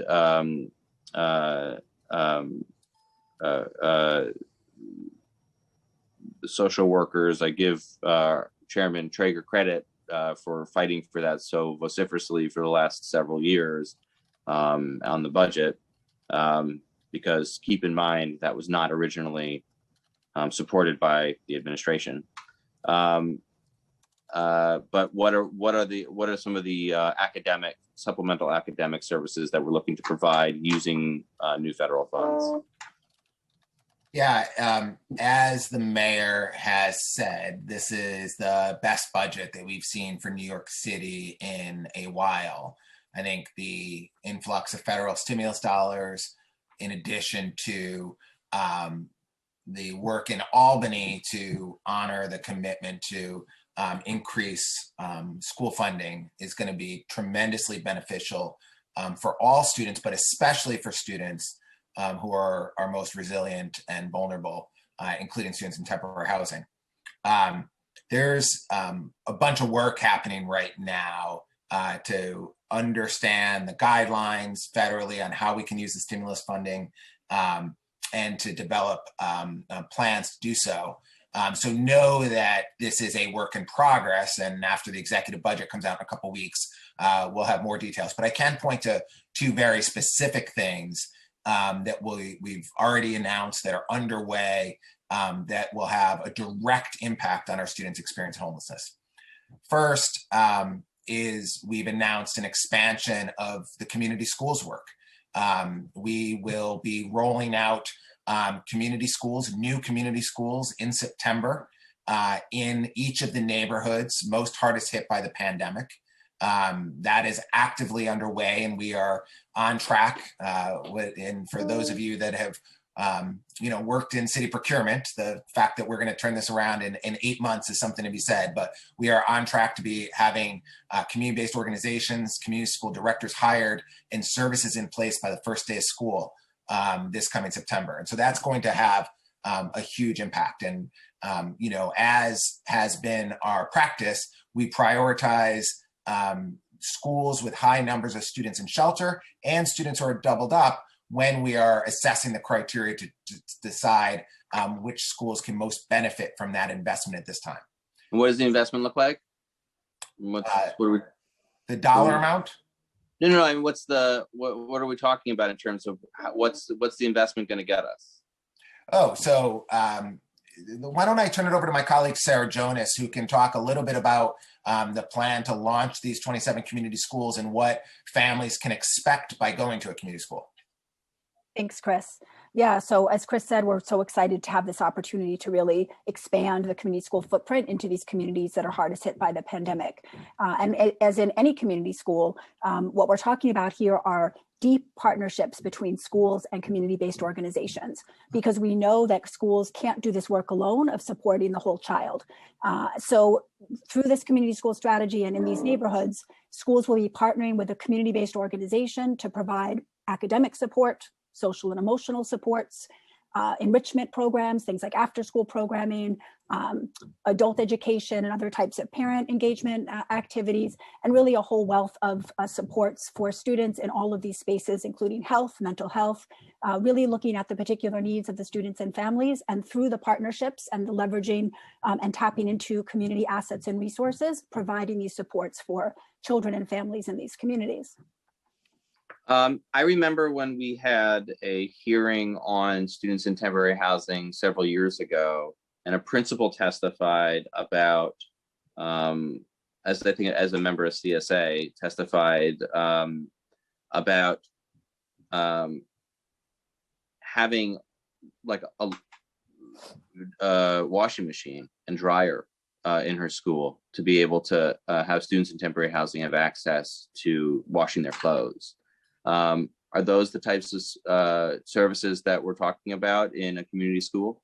Yeah, so absolutely. So in any community school, really, we're looking at, the school together with the families and the communities and the community-based partners are looking at the particular needs and assets of that community, and then developing the community school programs and services based on those identified needs. So the example you gave, in schools that have students in temporary housing, that is one of the strategies or one of the supports that the school might identify, and the community school partnership could help to bring to the school. One thing that has been that was clear prior and was an issue prior to COVID was that students in shelter in particular were not able to attend after school programming because they could not get transportation back to a shelter if it was a significant distance away from their school, as part of the after the after school programming. That's a real problem. And if a student wanted to stay in their school of origin while in shelter, it's virtually impossible to get a bus home. How are we going to address that once we're, hopefully soon back to all in-person learning? Yeah, I appreciate the mention of after-school services, which we think are incredibly important to provide the experiences that children need to thrive. When we think about the ways that our middle and upper class families support their families through piano lessons and sports leagues and chess clubs, oftentimes our students living in poverty don't have access to these same experiences, and those can shape a student's perspective on learning and grappling with text and really participating fully in the educational experience. We're really proud that this administration has made after school universal for middle school. So in every middle school across the city, there are free after school programs through the Schools Out New York City initiative. And many of our elementary schools also have after school programs. Students, in addition to school-based after school programs, there are a number of center-based programs as well, including many in Tier 2 family shelters. And so I know that when I worked at the Department of Youth and Community Development, we were really proud that for the first time, we invested in direct contracts with Homes for the Homeless so that the Saratoga Family Inn would have a full after-school program for students to attend once they returned home from school after the traditional school day. Right, that's not what I'm asking though. What I'm asking is, what are we doing to ensure that students are able to attend after-school programming and access all those wonderful things that you just talked about in their school of origin? Because unless we're placing after-school programs in their shelters or right next to their shelters, that allow for the gap in time between them leaving school at the end of the school day and then getting home, so you get whatever time they are allowing for that, and then provide the services, onward from that time until mom and dad can go pick them up after work at 6 or 6:30. What is the plan? This is a serious issue, and this was a serious issue before the pandemic. And I mean, honestly, I didn't hear you acknowledge that this is a real problem about how youth in temporary housing are accessing after school programs. It's great that we're making it universally acceptable. It's universally acceptable for everybody but kids that are in shelter. Yeah, I mean, look, students in middle school often have Metro cards. There are other ways. We are not able to provide yellow busing at the end at 6 o'clock in the evening. And so we do work with our community-based organizations to reduce barriers, to provide other means of transportation.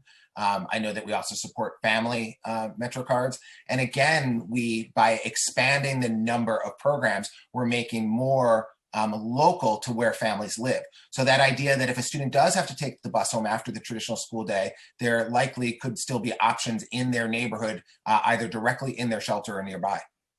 Do we have any data on what percentage of students who are in a DHS shelter or a DHS and HRA shelter, any type of city shelter, what percentage of those students are engaging in after-school programming, and how that compares to the general population? Yeah, we could be happy to work with our colleagues at the Department of Youth and Community Development to pull that data. I don't have that with me now. That would be interesting to see. Okay, I just have a couple more questions. I'm going to turn it over to my colleagues. Actually, at this point, I'll turn it over to my colleagues, and I'll circle back on a second round. Thank you. Sounds good.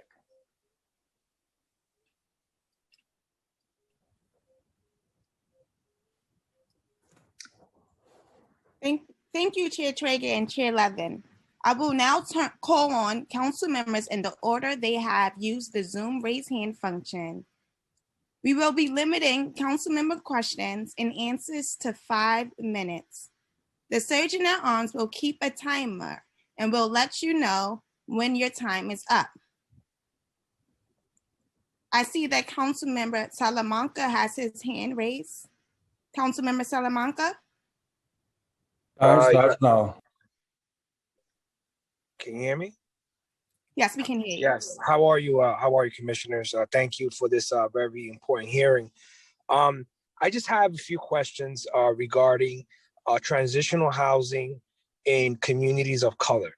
I know myself, my colleagues, Diana Ayala, Vanessa Gibson, when Richie Torres was a council member, we're the council members in the borough of the Bronx that have the most transitional housing in our communities. And we're actually housing more families out of our districts in our districts. I have a school in the West Farms area where over 50% of the students are in transitional housing. So my question is, schools that are housing a large percentage of students that are in transitional housing need extra resources. What extra resources are they getting compared to other schools that have very low transitional housing students? Thank you for your question, council member. That is the reality of our situation, that we do have schools that are have much higher concentrations of students in temporary housing. And that's why we've taken a two-pronged approach in this administration to make equity investments in those schools with the greatest concentrations, and also support all schools with baseline supports. And I'd like. So I'm sorry, I have 5 minutes. What equity? I want to know. Tell me specifically what equity changes you're making in a school such as mine. Yeah. So we are investing social workers in those schools. We are investing community coordinators to connect with families and connect them to resources. And we're placing more family assistance in those shelters. Those are 3 concrete human capital investments that we're making in the schools with the highest numbers of students experiencing homelessness. Okay. Another issue that I have as I speak to my homeless families in transitional housing, one of their biggest challenges is that they prefer that their children continue to attend the same school that they were in before they got into the homeless shelter system. And unfortunately, the way the system works is that when a family goes into the homeless shelter, DHS just sticks you in wherever there's an opening. So what is DHS actually doing to ensure that families entering the shelter system are staying in their communities? Deputy Commissioner Drinkwater, do you want to take that? Please, my time is running. Can someone unmute Deputy Commissioner Drinkwater, please? Thank you so much, and apologies for the technical issue. Thank you for the question, council member. As you know, chief priority of this administration and value under the Mayor's Turning the Tide plan is opening shelter in every district across the city. So that way families do have the opportunity to be placed close to the anchors of their life, whether that be the school that their child is attending, a religious institution, or friends and neighbors. We have announced 89 shelters, 46 of which have been opened. Of that larger number which have been announced, 38 are to serve families with children populations. So when families come to us at intake, we do place them in a conditional placement. This takes a host of considerations into account. There might be a borough preclusion because of an instance of domestic violence, but we do make every effort to place the family close to the youngest child's school. We did add recently a metric to the MMR. So you'll note in the MMR, there's actually two measures. There's the measure at initial placement, and then there's a point in time count, which is much higher. For March of this year, that number is 74%. I think what's important to include also in that is that, as has been mentioned, something that's important is family choice. Families do make decisions based on where they'd like to be placed. They might be willing to travel to get their youngest child to school, but they want to prioritize an older child and making sure that that older child has an easier commute to their school. So family choice is also important, but we do make every effort to make those placements. And the capacity brought on through the Turning the Tide plan is really important to make sure that we have vacancies to place families accordingly. Okay, I have two very quick questions. How many students are in a transitional housing setting that are enrolled in the public school system? Do you have that number off the top of your head? On any given night, there are about 13,000 students who reside in DHS. Expired. Okay. And then my last is a question statement, Mr. Chair, if possible. I saw. Yes, please, Councilmember. Since you lost time with the delay, you have more time, please. Thank you, Chair. I heard that there was a question about Metro cards, and there was a statement made that if the child opts, the family opts for the child to do remote learning, that they will not receive a Metro card. Is that correct? That is not true for students in temporary housing. Okay, so students in temporary housing, even if they choose not to, they choose remote learning, they still get a Metro card. Jody, can you confirm that, please?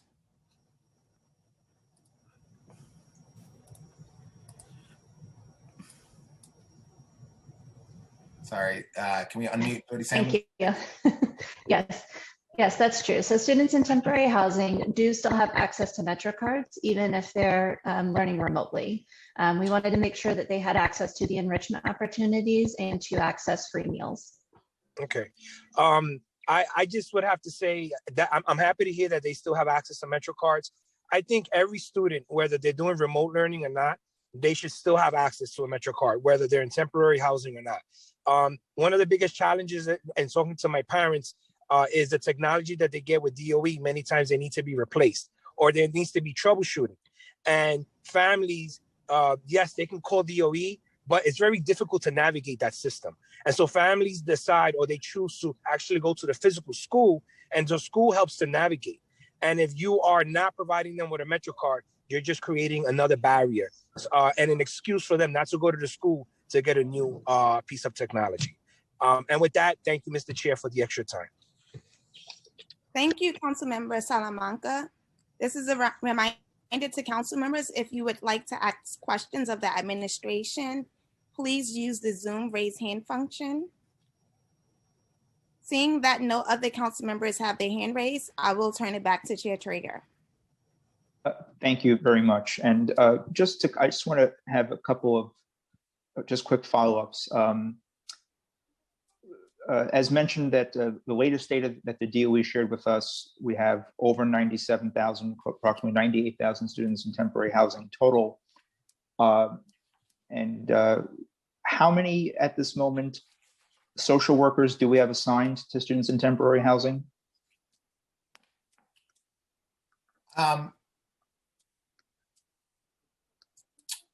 I think that's, so this is what I could say to that. We have 100 Bridging the Gap social workers, which you're very familiar with, are directly placed in schools, explicitly trained and put in schools with high numbers of students in temporary housing. However, that by no means represents the footprint of social workers who support students in temporary housing. As I mentioned in my testimony, almost every school in this system has students who are temporarily housed. When we think about our 300 community schools, all of which have mental health services and all of which have students in temporary housing, those supports are also benefiting our children experiencing homelessness. So it's, we could start with the 100 Bridging the Gap social workers, but really, the social workers across the system are generally supporting students that are experiencing homelessness. Right, and I certainly understand. That's why, I look at just if you do the ratio, 98,000 students, 100 Bridging the Gap social workers, that's one social worker for close to 1,000 students. But I understand you mentioned that there's other supports, but does anyone really have an actual ratio number of how many social workers to students in temporary housing? Does anyone kind of track that or have that? Well, I'm trying to find our total number of social workers in the system. It's still very much sure inadequate, you know. Mr. Caruso. Yes, and that's why I think some folks might have seen our budget response, where we are calling for a much more dramatic increase than what the administration proposed. Even we welcome the 27 additional community schools and 150 social workers, but we still need so much more. And there's no excuse. We're at a point where we have to produce, and we have to rise to the moment and meet the needs of our children. I will say, Mr. Caruso, that I'm a big believer, regardless of kids in temporary housing or not, but it's particularly kids who are facing trauma every day. We need to get to a point where we have one social worker for every 150 students across the school system, particularly for kids who are certainly high needs. I also just want to say, in addition to social workers, one of our big priorities is making sure that we expand dramatically PSIL programming across the city, particularly communities of color that don't have access to that. That also is another meaningful connection for a number of students. I want to share with you, Mr. Caruso, also, recently we had an announcement in my district about a community school, PS 188 in Coney Island, where we're making a lot of investments for a lot of great things happening there.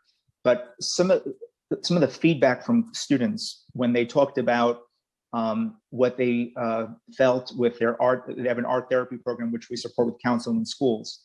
The feedback from kids meant everything to me. And just to share with my colleagues and the public, just these little words mean so much. Students said they feel safe, they feel supported, they love art, they want to go to school because of these wonderful programs and sessions. They enjoy the quiet time. These are things that some folks might take for granted, but they mean the world to our kids and to our school communities. It's making an impact in terms of attendance, in terms of better supports. So to me, yes, social workers, counselors, but also art programs, music programs, the after-school programs. We need to significantly move the needle forward. This is something I'm just letting folks know that the councils are going to go very hard on this issue, and rightfully so. And I think that many folks in DOE will agree on the need to go very big and bold. Last question I have, last point I want to raise. In January, more than 30 organizations sent a letter asking the DOE to fill the vacant positions in the DOE's Office of Students in Temporary Housing that were on hold. We're glad that DOE then moved forward with filling several of these positions. However, we understand that there are still two important positions: Director of Policy and Intergovernmental Partnerships and Director of Capacity Building. Why are these positions on hold at a time when students in shelter need all the support that they can get? And when does DOE plan to fill them? Yeah, we appreciate the recognition that a strong infrastructure is important to supporting children and families. I think that, just as an aside, one of the findings from the RAND study, when you talked earlier about the impact of community schools, was that there was a robust office centrally supporting the schools, ensuring that there's a level of consistency, common expectations, and support across the system. And when we talk about our investments for students in temporary housing, and as I was saying to Councilmember Salamanca, the bulk of our human capital investment is the addition of social workers, community coordinators, and family assistants. And in order for those 300 plus school and shelter-based staff to be effective, we need a strong team of managers to coach them, to provide them feedback, to listen and train and onboard them. And we're really grateful. We did have a number of vacancies in that role, and we still have vacancies, but we have recently been authorized to fill these positions. We just onboarded a new employee, new regional manager last week. We have another one starting in another week, and we're confident that we're going to be able to fill these positions quickly. I can assure you that Mr. Hickey is hustling every day to bring people through the interview process. You mentioned these two other additional positions. I would just say that one of those, our director of capacity building, became vacant a couple of weeks ago. These have been the people that have filled those roles have played critical roles on our team. As we go into the next fiscal year and look at what kind of the stimulus is going to offer and what the program offerings are, this is going to be an opportunity for us to make sure that we have the staffing structure that best supports the work. And we're currently just assessing how we want to structure our team for greatest impact. So to be clear, we're expecting to fill these positions in the near future. Is that right? Well, I'm not sure that those are the exact positions we need, right? Those were positions that were filled several years ago. Folks did their work, and we are the world is going to change in the next couple weeks in terms of the funding, and we want to make sure that we have the right staffing supports to support that. So I'm not going to commit right now to fill those exact positions, but we are actively hiring to make sure that our students in temporary housing team is as robust as possible to serve our students and families. Right. I mean, the world likely will not change as far as the number of kids in temporary housing in our city. And I agree that we need adequate infrastructure to make sure that we are moving the needle forward here, but you need infrastructure, you need folks in these key positions. And so right. I'll give you an example, Chair. So for instance, we also just created a brand new role, right? Acknowledging all of our school social workers. We created a director of clinical services and are really happy that Rebecca Askew just took on this new role a couple weeks ago. So now that we have that capacity, it's, that's what a supervisor has to do. They have to look at the assets on their team and determine what the best kind of human capital decisions that need to be made are when they have vacancies. And so that we've been committed and working hard to make sure that all of our positions are filled and that we're supporting our students and families, and we will continue to do that. I'm just not ready to commit right now on specific titles. We're not in a position to do that right now. I mean, just to kind of close out the point, this is similar to what I've been talking about with regards to kids with IEPs, that you need someone at the macro level, having a bird's eye view of things, making sure that services are being rendered, parents know their rights, kids know their rights. This is a sizable student population, and we just can't deal with it sort of in piecemeal or in silos. And I really do think that these are critical things. And Chris, I do acknowledge that you've been helpful in building out some of the infrastructure that we have in place right now, but I think that we still have work to do. I want to share one last thing. I mentioned before some of the students who shared about what the art sessions meant, but one of the parents said, again, I want to share, these are real stories from real folks, real families. My child has been talking about this upcoming session, meaning the art session, all morning in reference to the student anticipating his session later on in the day. I think for me, the key word is connection to our students. And in closing out with the administration here,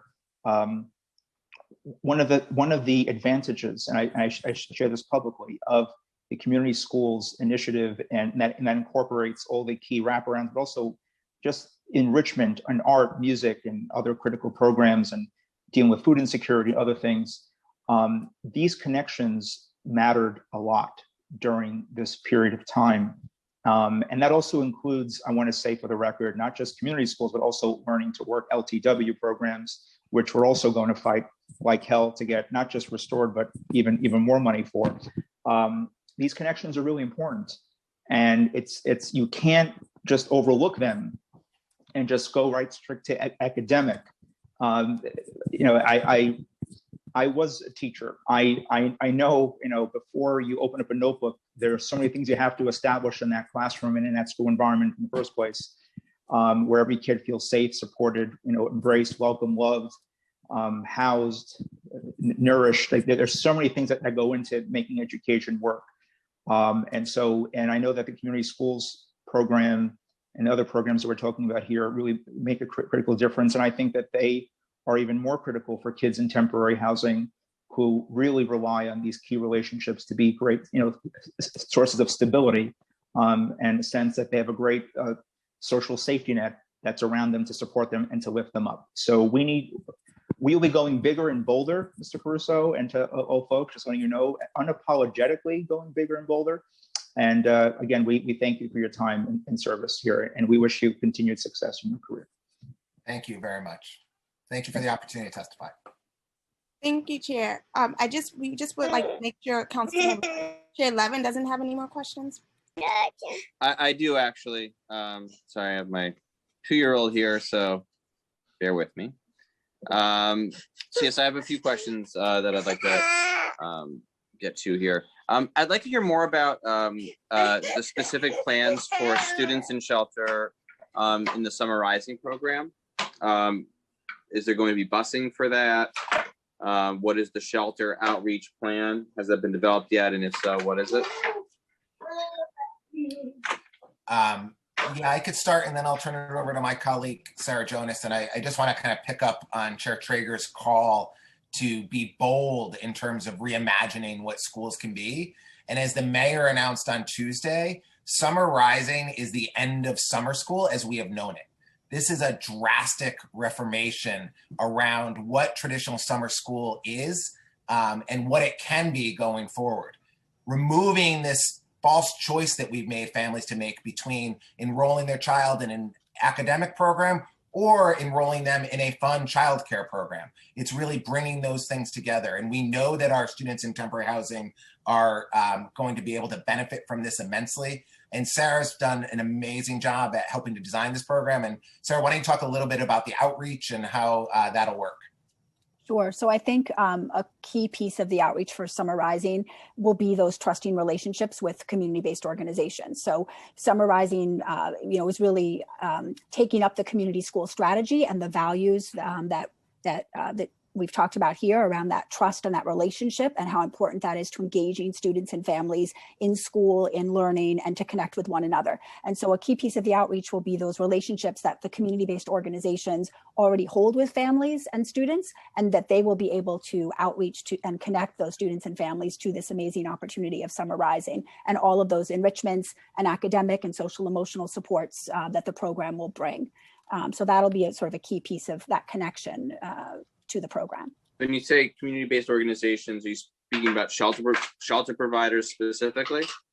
So the Summer Rising program is going to will be partnering schools with community-based organizations and providers through the Department of Youth and Community Development. So many of these are providers that support after-school programming throughout the school year, and will be partnering with schools in the summer to provide support. I hear that. What I'm saying is that so in particular, the family shelter system is largely not-for-profit based. So there's probably about 30 or 40 providers that are not-for-profits that some of them may do after-school programming, some may not.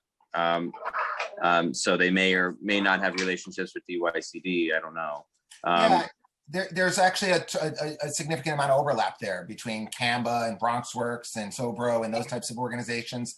All the Summer Rising programs are going to be in schools. Chris, if a kid's lucky, they get to be placed at BronxWorks. They get a placement by BronxWorks or CAMBA or Henry Street or Wynn.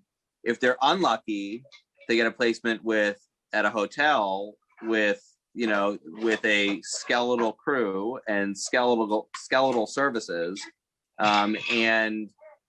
Unfortunately, a much too high percentage of children are getting placed in those types of circumstances. So what I'm concerned about is not the kids at Wynn who, you know, have access to these programs are not the kids at Henry Street. I'm worried about the kids that are placed with CSS or CCS, excuse me, CCS, in a hotel like out on North Conduit that are not getting linked up. So that's what I'm worried about. So if I could just jump in, this is a good opportunity to just point to the commitment under Turning the Tide to end the use of clusters in commercial hotels. So in terms of your concern, council member, we currently have approximately a little under 1,500 families in commercial hotels, and we continue our close down to be able to transition those families to the high quality Turning the Tide sites that have been opened up. I also want to point out, as of earlier this week, all clients have exited CCS operated locations. But that was just an example, but there are still a lot of children. If there are 1,500 families, then there are, you know, likely to be about 3,000 to 5,000 at least children who are still in commercial hotels. I just want to make sure that there's an outreach program from Summer Rising directly to those providers that have contracts with DSS DHS. That's all. Yeah, absolutely. There will be a robust outreach effort, and we are opening more school buildings than we ever have before this summer to ensure that even that family on North Conduit will have a school building in Ozone Park that is accessible, like that they will have the access nearby. There will be programs in every neighborhood across the city, and our combination of nonprofit partners, the DHS partners, and our school system will be doing really active outreach to encourage and support families to apply. Sorry, just changing topics here. Is there a breakdown? Chair Traeger asked about students in temporary housing in general's in-person versus remote breakdown. Do you have a breakdown of students in shelter, specifically the shelter population, subpopulation of students in temporary housing, and the breakdown of whether they're remote or in person? Let me check.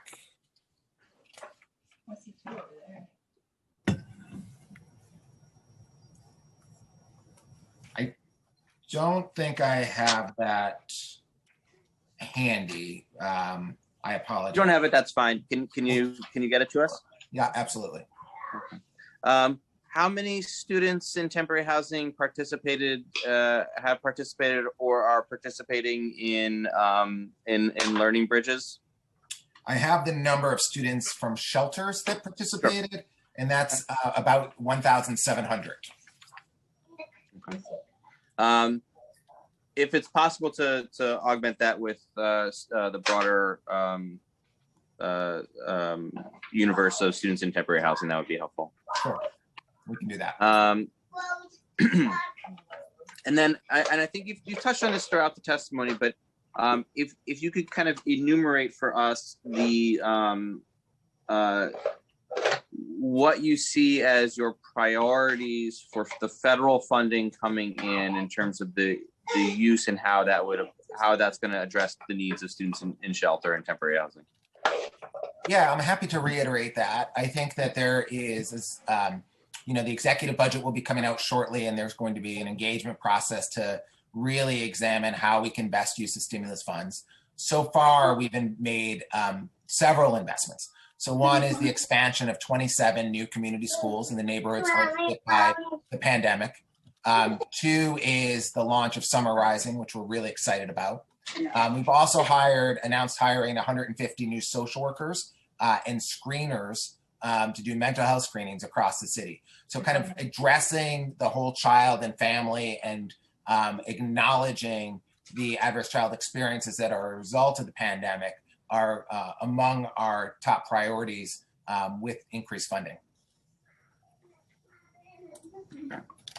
So seeing the time right now and knowing that we have members of the public that wish to testify, I'm gonna follow up with questions in writing for you all, but I think that that's it for me right now. I mean, last thing I just want to reiterate to everybody, and I just want to leave you with this in terms of how we think about this.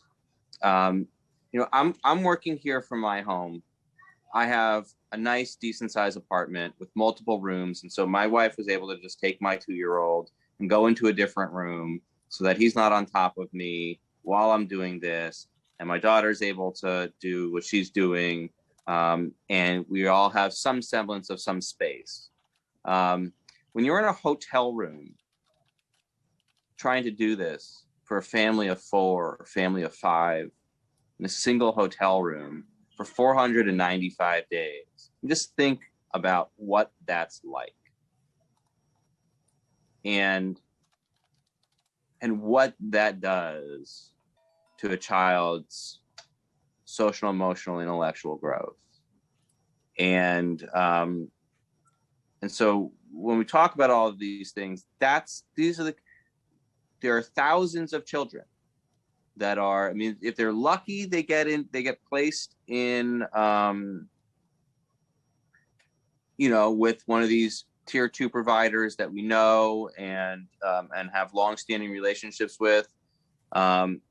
But if they're not lucky, they're kind of on their own. The parents are on their own, and they're stuck with this voucher that's not worth, a damn. It's just, it's not useful. And the sense of just isolation and desperation that can result from that is really traumatizing, and it's happening to thousands of kids.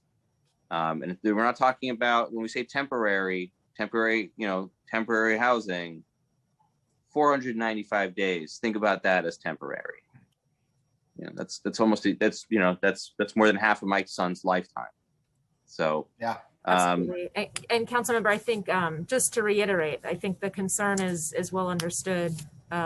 We acknowledge that the commitment to end the use of commercial hotels for families is of the utmost importance. We continue to make progress on that. I mentioned the number of cases.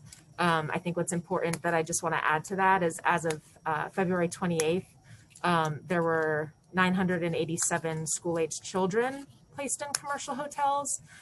So while there are individual impacts for each and every one of them that we want to work to avoid and prevent, those numbers do continue to come down, and our commitment to close those commercial hotels as the temporary gap for our families, we're well on our way.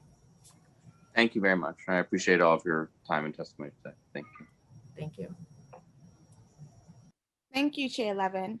Seeing that no other council members have their hand raised, we will now turn it to public testimony. Once more, I'd like to remind everyone that unlike our typical council hearings, we will be calling individuals one by one to testify. Council members who have questions for a particular panelist should use the Zoom raise hand function, and you will be called on after each panel has completed their testimony. For panelists, once your name is called, a member of our staff will unmute you, and the surgeon at arms will give you the go-ahead to begin after setting the timer. All testimony will be limited to 2 minutes. Please wait for the surgeon to announce that you may begin before delivering your testimony. Again, written testimony can be submitted to testimony@council.nyc.gov. The first panelist will be Randy Levine from the Advocates for Children, Raisa Rodriguez from the Citizens Committee for Children, Leslie Armstrong from Volunteers of America, Diana Cruz from the Hispanic Federation, and Tammy Sams from Sanctuary for Families. We will first be hearing from Randy Levine. Randy, you may begin when ready. After the Time starts now. Thank you for the opportunity to speak with you. My name is Randy Levine, and I'm the Policy Director of Advocates for Children of New York. I want to start by just expressing our appreciation for the work of all of the Department of Education folks who are here today. And in particular, just want to acknowledge the work of Chris Caruso and wish him well as he moves on from the Department of Education. Despite the hard work of many educators and DOE staff members, including the DOE's Students in Temporary Housing Office, the pandemic has worsened the inequities that have long existed for students in shelter.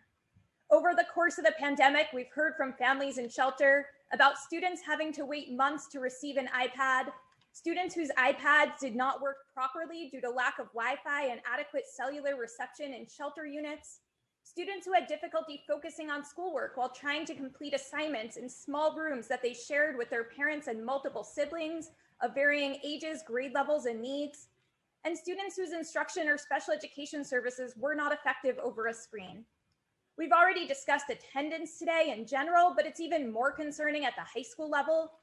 10th graders in shelter in January had an attendance rate of just 64%, meaning they missed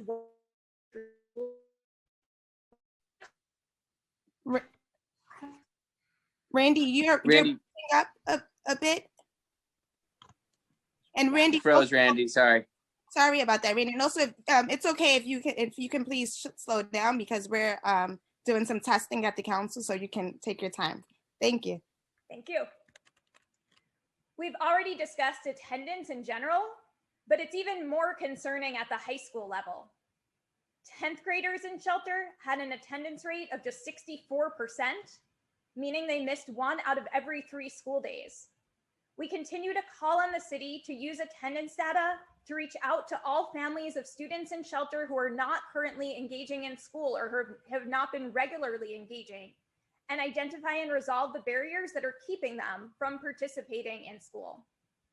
Given the significant systemic roadblocks students in shelter faced during the pandemic, the city should keep the needs of students in shelter front and center as it decides how to use the billions of dollars of COVID-19 education relief funding it is receiving from the federal government.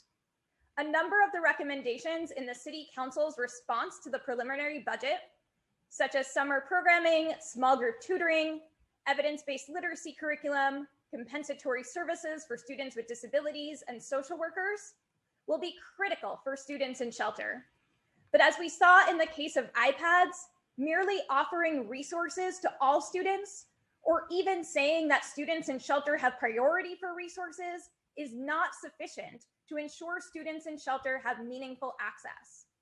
Rather, to ensure students can access supports, the city needs an intentional, targeted plan for students in shelter. For example, when it comes to the city's new Summer Rising program and any other supplemental programming, such as tutoring that the city may offer next year, the city should conduct intensive strengths-based outreach to ensure families in shelter specifically know about the services and get support signing up. Listen and respond to any concerns parents in shelter may have, and connect them with other professionals who can provide additional information as requested, provide door-to-door transportation for the summer and all services, including any that take place outside regular school hours, provide summer services and tutoring on site at shelters that have space available, and ensure there's a remote option with sufficient support for families, including IT support, language access, and accommodations for students with disabilities. Some of this intentional planning will require targeting resources specifically to students in shelter, especially at a time when the DOE is receiving more than $6 billion in federal COVID-19 relief funding. As just one example, AFC has recommended that the DOE hire a core of professionals to focus on outreach and engagement. Given the number of students in shelter who have not been regularly attending school, the DOE should include as part of this core at least 150 shelter-based community coordinators to focus specifically on helping students in shelter connect with school and access any supplemental programming, services, and supports the DOE will be offering. Quickly, with respect to Intro 150, we support this bill, which would establish a task force on transportation for students who are homeless. We have more information about in our written testimony about the improvements that the DOE has made to transportation for students in shelter, as well as some recommendations for strengthening the bill. And I want to just end by thanking the City Council and especially Chair Levin and Chair Traeger for the incredible leadership you have shown in standing up for students in shelter, drawing attention to their needs, and fighting for targeted resources such as Bridging the Gap social workers. We look forward to continuing to work with you to ensure that students in shelter can participate in school and get the academic and social emotional support they need after the disruption and devastation of the past year. Thanks for the opportunity to speak with you, and I'm happy to answer any questions you may have. Thank you, Randy. Next, we will be hearing from Raisa Rodriguez. Sorry, before we, I'm sorry, I do have a question for Randy. So are you, as a kind of along with Raisa, you know, two of the most established organizations that are advocating for students in temporary housing in the city, are you? Is there a structured engagement with the Department of Education on these issues, especially in light of the federal funding coming in, to make sure that it's the resources are getting to students in temporary housing in the way that's most effective? We're in regular communication with the Department of Education and definitely appreciate our partnership. That said, I think we're looking to see more from DOE leadership to ensure that for every announcement that comes out from the Department of Education about any new program, support, or service that's going to be offered from the federal funding, there is a specific plan to ensure that students in shelter have access and can benefit from it. So, you know, I gave summer as one example, and since that is the one that was announced this week, we want to hear more. We definitely appreciate the Summer Rising program. We were excited to hear about it, and we want to hear more about the specific, intentional, targeted, proactive outreach that's going to happen to ensure that students in shelter can sign up, but then also, how are they going to get there? As you know, they are entitled to transportation to school and educational services. So what does the transportation plan look like? Will there be any Summer Rising programs that are on site at shelter for shelters that have space or that are nearby? Of course, to the extent students want to stay in their school programs for the summer, we want to ensure they can do that. So we are concerned. As I mentioned, you know, we definitely appreciate that the DOE, as one example, prioritized giving iPads to students in shelter first. That was a great step and probably wouldn't have happened 5 years ago. So we acknowledge that is progress. That said, we saw that that didn't mean that every student in shelter ended up with an iPad in their hand. And it certainly didn't mean that every student ended up with a working iPad. In fact, so many students ended up at the shelter. I think you're breaking up again, Randy. That I finished. I'm not sure where I Just got cut about off. the end. Okay. But yeah, again, we greatly appreciate all the work you do, and you've been as tenacious as anyone I know on these issues. So much appreciated, and we should be in pretty constant contact about in the coming months about how these federal funds are going to be spent. Thank you, Randy. Sorry, Raisa. Thank you, Randy and Chair. And this is also a reminder to all other council members that if you would like to ask questions of the panel, just use the Zoom raise hand function, and we will call on the council members after the entire panel. I will now turn it to Raisa Rodriguez from the Citizens Committee for Children for testimony. Time starts now.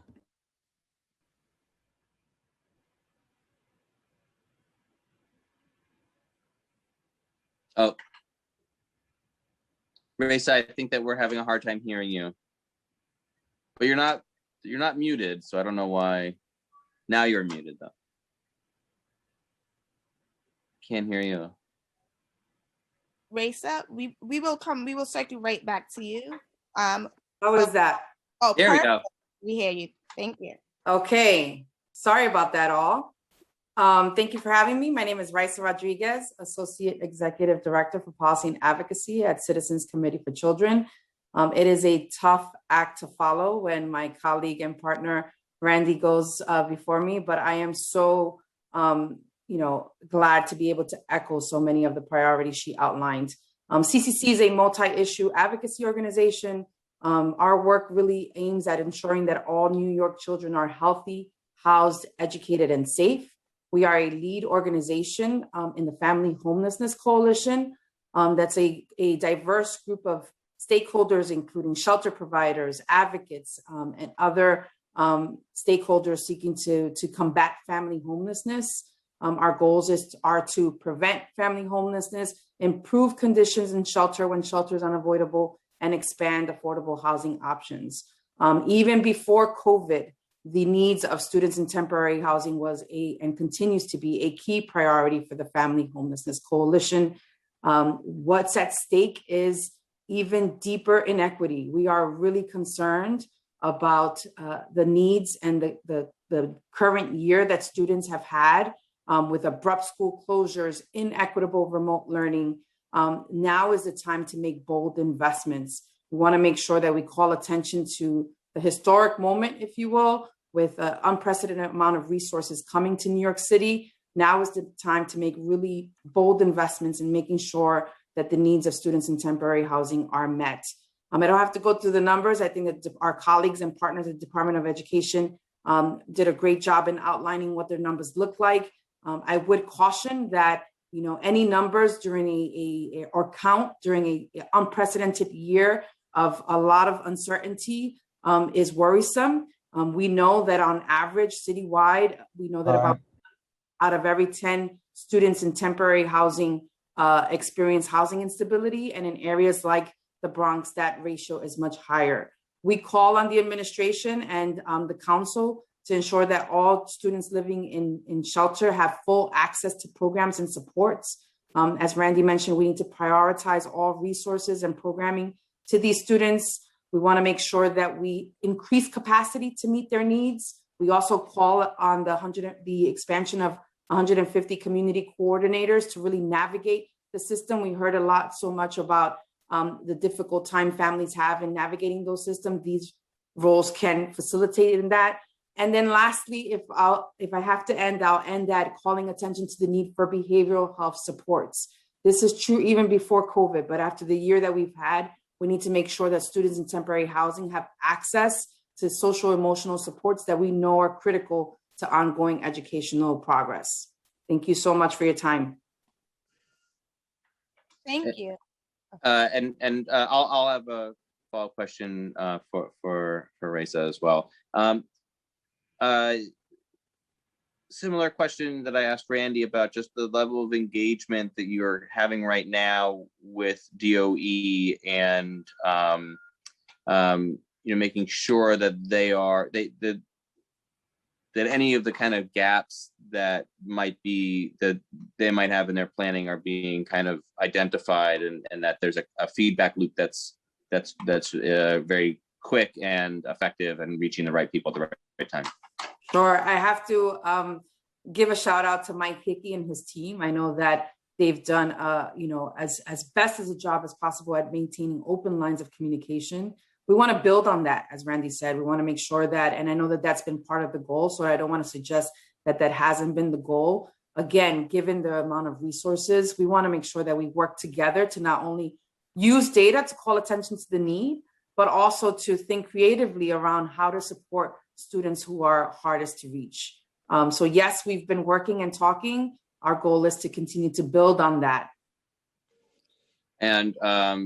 And they've been receptive to your recommendations, and if there are areas where you want to see more resources go, they're open to those. Or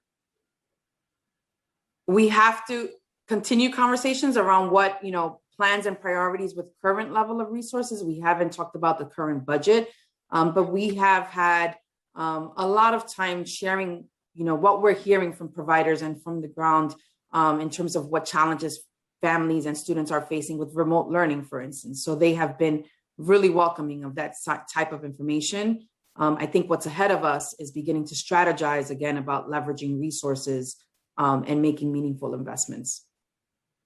And just as a my pitch for both Advocates for Children and CCC is, long before COVID, your two organizations have been advocating for the needs of students in temporary housing, whether that's transportation or after school or social emotional learning. I thank you, and I want you to, I want to make sure that your voices are part of this conversation, especially as we're looking at an influx of federal funds.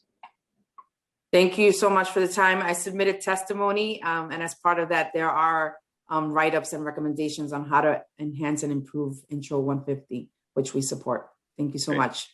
Thank you, Raisa.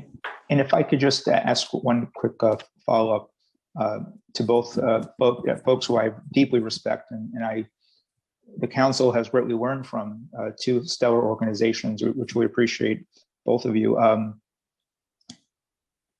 We got data that the majority of students in temporary housing the families have still opted for full remote, even now.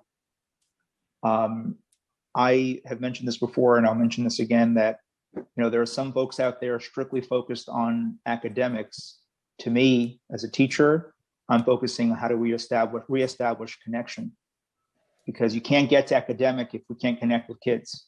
We have to know where they are, that they're okay, that they're safe, supported, and so from just a question to both Raisa and Randy, what do you believe, based on things that you have heard, things that you have seen, are the remaining barriers to reconnect students in temporary housing, and what are some of the lessons learned now, so we get kids enrolled in Summer Rising, and certainly as we prepare for deepening connections in the fall? Do you want to go first, Raisa? Sure. So I think, there's a lot of lessons learned. I think we've been pushing for certain, whether in person or remote, we need to make sure that we improve instruction and access to high quality teaching for students, whether they're remote or in person. And so we're happy and encouraged by the progress made with internet services and devices, but we need to do more. It's not enough that, we're making progress.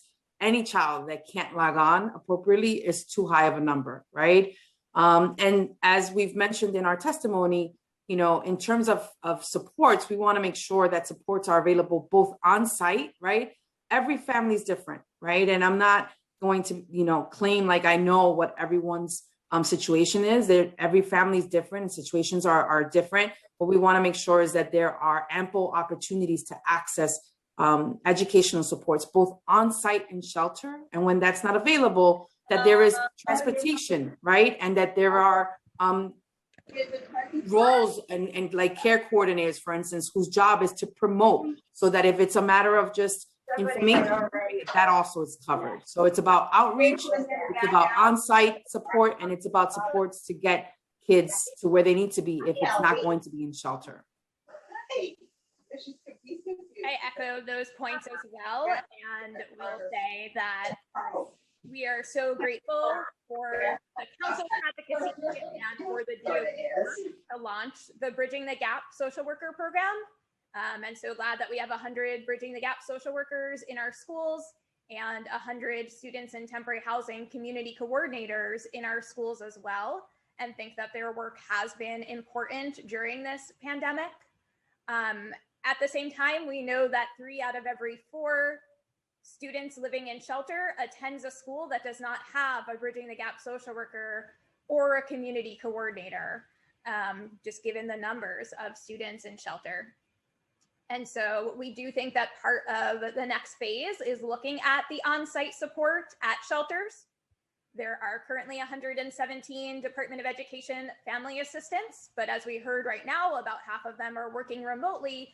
But even when they return, we have seen a huge increase in the number of students who are homeless, and we have not seen an increase in the number of family assistants, and also see a need to make sure that everyone in those roles is fully qualified and has the skill set needed. And that's where this recommendation for using some of the federal money for 150 community coordinators based in shelters comes from, that they, combined with the family assistance, can have more of an impact being on site to help students and families re-engage with summer programs and then with school in the fall. And we think it's going to be really important to listen to their concerns, to take a strengths-based approach to figure out what the individual barriers are. I think the barriers are still varied. As far as the attendance rate, I think technology is still a problem for some, low digital literacy, space, need for mental health support, other responsibilities. We think that there are still a number of barriers out there, and that it's really going to take folks to connect with families on an individual basis, figure out what the barriers are, and to resolve.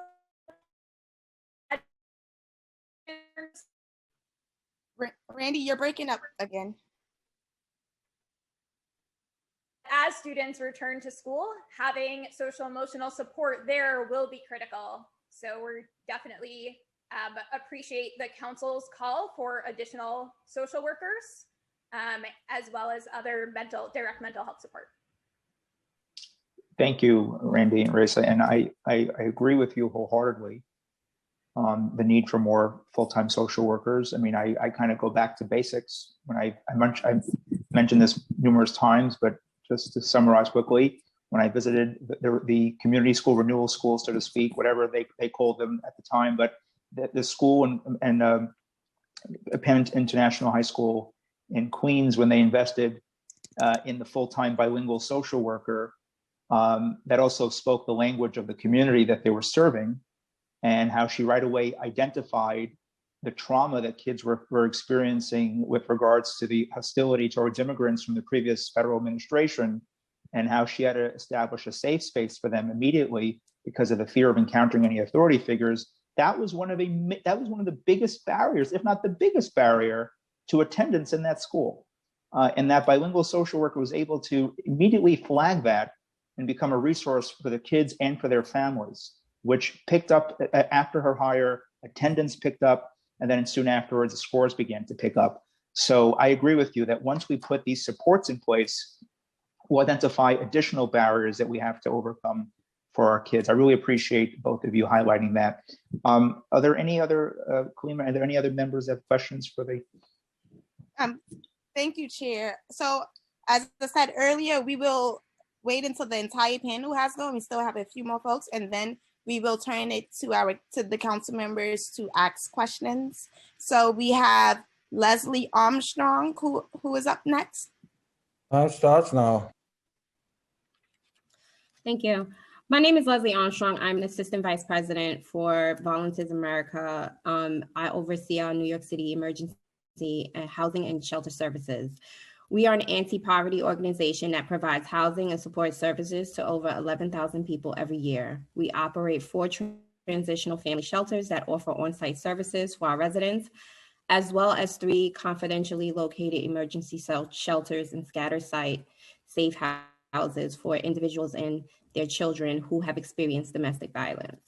Our staff has been an essential resource to our families as they manage the impact of COVID-19. Our team has been delivering DOE meals right to the doors each day, and our case managers have worked with DOE liaisons to ensure our youth have devices and internet connectivity to facilitate remote learning. Our families have experienced long waiting periods for their children to be incorporated into busing routes.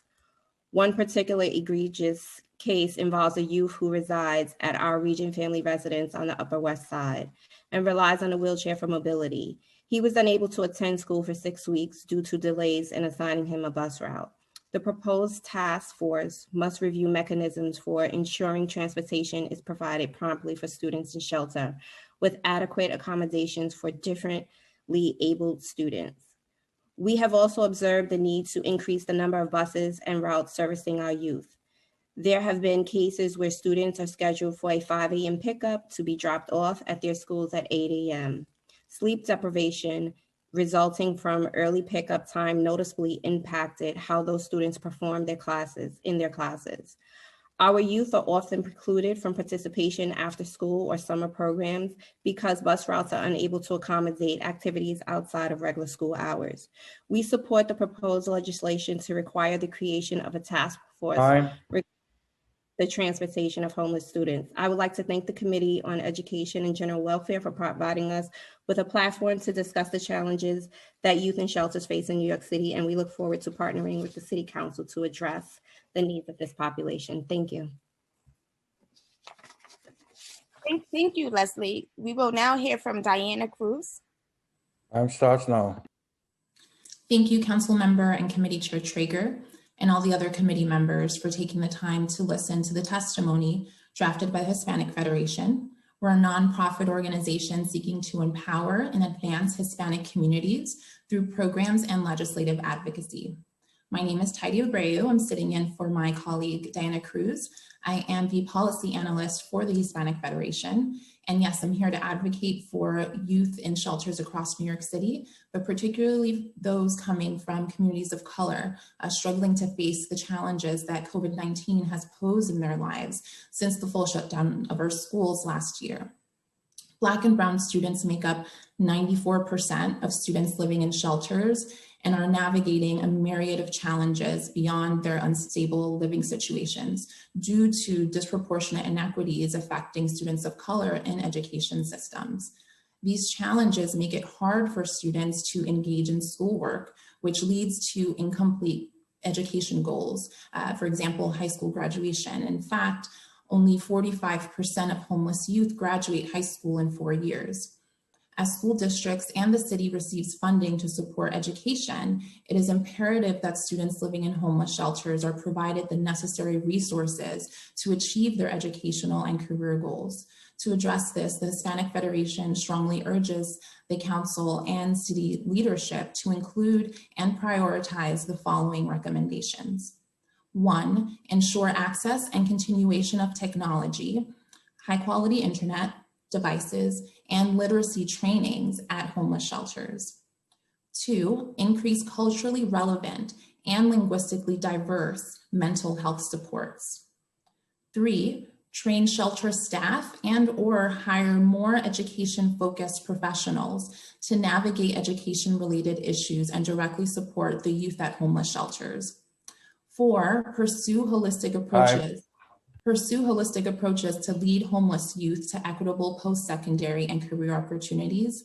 And 5, engage in a citywide initiative that addresses educational barriers for homeless youth, which includes housing, food, and financial insecurities in collaboration with the Education Department and community-based organizations who are experts in working with homeless youth. Thank you for your time. Thank you, Diana. Next, we will be hearing from Tammy Sams. Time starts now.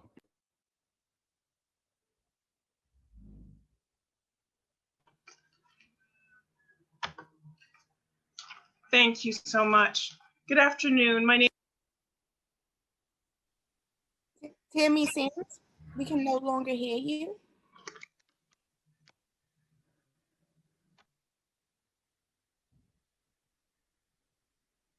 Give us one moment. Can you hear me now? Yes, we hear you perfectly. Awesome. Thank you. Good afternoon, everyone. I am Tammy Sams, the Program Director of Children and Family Services at Sanctuary for Families, New York State's largest provider of comprehensive services exclusively for survivors of domestic violence and their children. We are so grateful to the City Council for the opportunity to testify today, and to Council Member Levin for bringing this urgent discussion of school-aged youth in the shelter system to the Council's attention. For almost 30 years, Sanctuary has run a large 58 family transitional center and 4 small crisis shelters that together provide residence for 350 to 400 adults and children annually, including over 200 children last year. Sanctuary's shelter provides a safe, nurturing clinical and educational support system for school-aged youth with wraparound services, including individual and group counseling, after-school programs, one-to-one tutoring, a summer camp, and year-round youth and family recreational activities. You may be aware that domestic violence is the single largest driver of family homelessness in New York City, according to a 2019 NYC Controller's Report. Domestic violence accounts for over 40% of families entering the city's DHS shelters. At this hearing, as this hearing acknowledges it's crucial to address the educational needs of children living in shelters, especially given the profound challenges of families have faced during the pandemic. Throughout the COVID public health crisis, Sanctuary's 5 shelters have remained operational and at capacity, rigorously following health and safety guidelines. And we quickly adapted our services to continue supporting shelter resident families disproportionately affected by the pandemic. For school-age children specifically, our shelter staff have provided virtual counseling, frequent wellness checks with every family, virtual group program, including literacy, arts, physical movement activities, and academic support, including enrichment packets, school supplies, and extensive tutoring program. All families have received access to emergency food, clothing, and other basic needs. Sanctuary's response and service continuity in the last year has been critical. Even before COVID, school-age children of our shelters, as well as other shelters across the city, have faced an array of obstacles to healthy development and academic achievement, exacerbated by the pandemic. Transportation issues, language and communication barriers, a steep digital divide, and difficulties with remote learning. Frequent moves between schools, attending underfunded schools, placement in a shelter located different borough from their school, and chronic absences are just some of the issues we've seen. These challenges are all compounded by the ongoing trauma of poverty, housing insecurity, structural racism, and experiencing violence. Transportation has been an issue for school-age youth in shelter, all of whom have the right to busing. Because school staff are often unfamiliar with mandated HRA protocols for these students, and due to confidentiality concerns for students in domestic violence shelters, the process of arranging busing typically takes weeks. In the past, students were given MetroCards to limit absences during the interim period. However, the process has become even more difficult during the pandemic. Families have not received MetroCards in months, and DOE officials in charge of serving school-age children in domestic violence shelters have been unresponsive at times. These transportation issues are coupled with stark digital divide that leaves many students in shelter without adequate devices or reliable internet to attend classes, all contributing to the chronic absences for both in-person and remote learning. Recent DOE attendance data showed that in the month of January 2021, students in shelter missed more than any other group citywide. Youth in shelter who have experienced and witnessed abuse were always more susceptible to chronic absences as families adjust to new shelter and school environments, and as they begin to heal and adapt after enduring months or years of abuse. Heightened patterns of absences have hindered students' capacity to stay connected with their peers in an already isolating time and remain on track academically, particularly without robust support from DOE schools. Additionally, language and communication barriers have intensified our students and families in shelter, heavily impacting immigrant families, those who are monolingual or limited English proficiency, those without adequate digital devices, and students with IEPs. Amid school closings and remote learning, often with schedules changing last minute, communication from the DOE has been almost entirely in English. As a result, families have missed important messages such as invitations to vital IEP meetings. In many cases, they are not able to get the information via phone, via email, despite often not having necessary technology or language capacity. In light of these heightened, profound set of academic, social, and emotional challenges for school-age youth in shelter, further amplified for youth who have been exposed to family violence, Sanctuary urges the council to address enhanced communication from DOE schools and administrators, including multilingual communication to families in at least several major languages, increased availability of school officials by phone, better oversight regarding responsiveness to families with academic, transportation, and technology requests, and improved academic support for families struggling with remote schooling and for children with IEPs. We applaud Councilmember Levin and the Joint General Welfare and Education Committee's oversight efforts through the two pieces of legislation being discussed today. Youth in the shelter system and their families are some of the most vulnerable members of our community and those most impacted by the intersecting public health crisis of domestic violence and COVID-19. Thank you for the opportunity to testify and for your continued work on behalf of marginalized youth, abused survivors, and New Yorkers in need. Thank you so much, Tammy, and thank you for the good work you do. Thank you. This concludes that panel. This is a reminder for council members. If you have questions for this panel, please use the Zoom raise hand function and we will call on you. Seeing no hands raised, I will now call on our next and final panel. Olga Rodriguez from Vital Safe Horizon, Deborah Berkman from NYLAG, Ted Houghton from Gateway Housing, Melissa Acomado from the Brooklyn Defender Services, and Kenneth Jones from the Salvadori Center. And first we will be hearing from Olga Rodriguez Vital from Safe Horizon. Time starts now. Thank you. For some reason, I'm having a hard time getting on camera, so I apologize for that. Good afternoon. Thank you for the opportunity to testify today before the Committee of Education and General Welfare. My name is Olga Rodriguez Vidal. I am the Vice President for Domestic Violence Shelters at Safe Horizon, the nation's largest nonprofit victim services organization. Safe Horizon offers a client-centered, trauma-informed response to 250,000 New Yorkers each year who have experienced violence or abuse. And we are increasingly using a lens of racial equity to guide our work with clients, with each other, and in developing the positions we hold. Safe Horizon operates 6 emergency domestic violence shelters and 1 transitional shelter, or Tier 2, across New York City, providing 673 beds total. We will soon be opening a second Tier 2, which will add 101 beds. Our confidential domestic violence shelters provide healing environments for families and individuals leaving a dangerous situation, an essential service for survivors of intimate partner violence. Families in DV shelter need help with clothing and with school supplies, including technology. Families in DV shelter need more services for students with needs around additional assistance. For example, tutoring, improvements to McKinney-Vento, and the IEP process.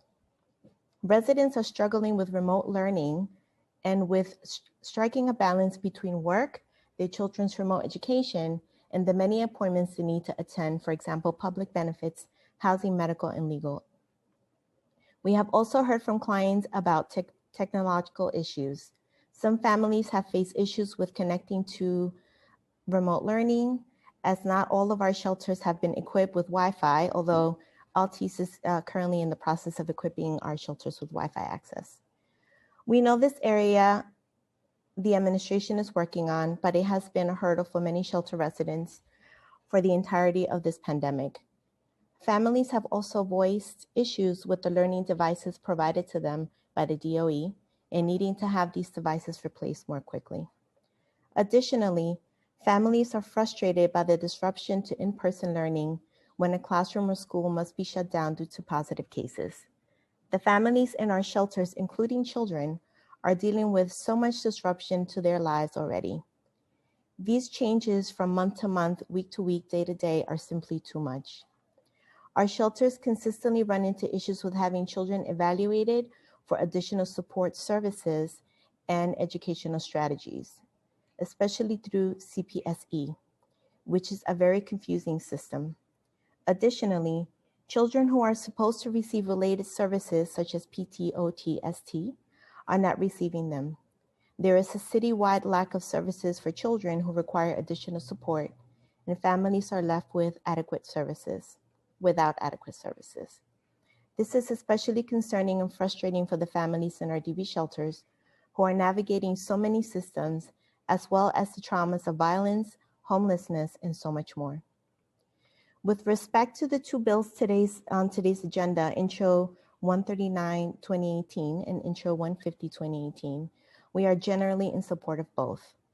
We support Intro 139, 2018, which will require the Department of Education to report to Student Health Services in correlation with student housing status for students in kindergarten through the 8th grade. By disaggregating data by student housing status, we will ideally be better equipped to identify unique or acute health challenges faced by students who reside in temporary housing.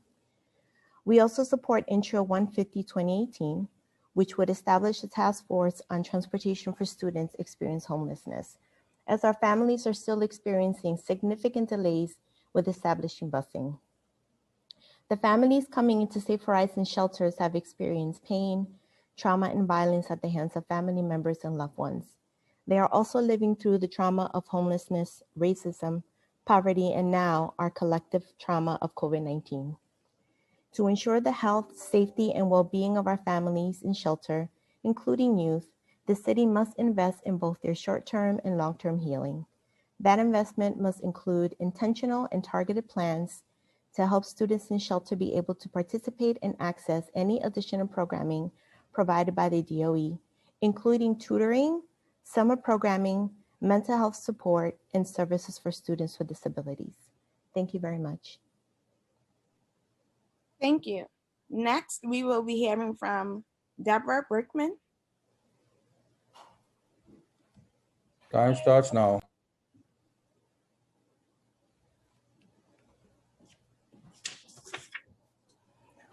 I think they unmuted me first by mistake, if that helps you.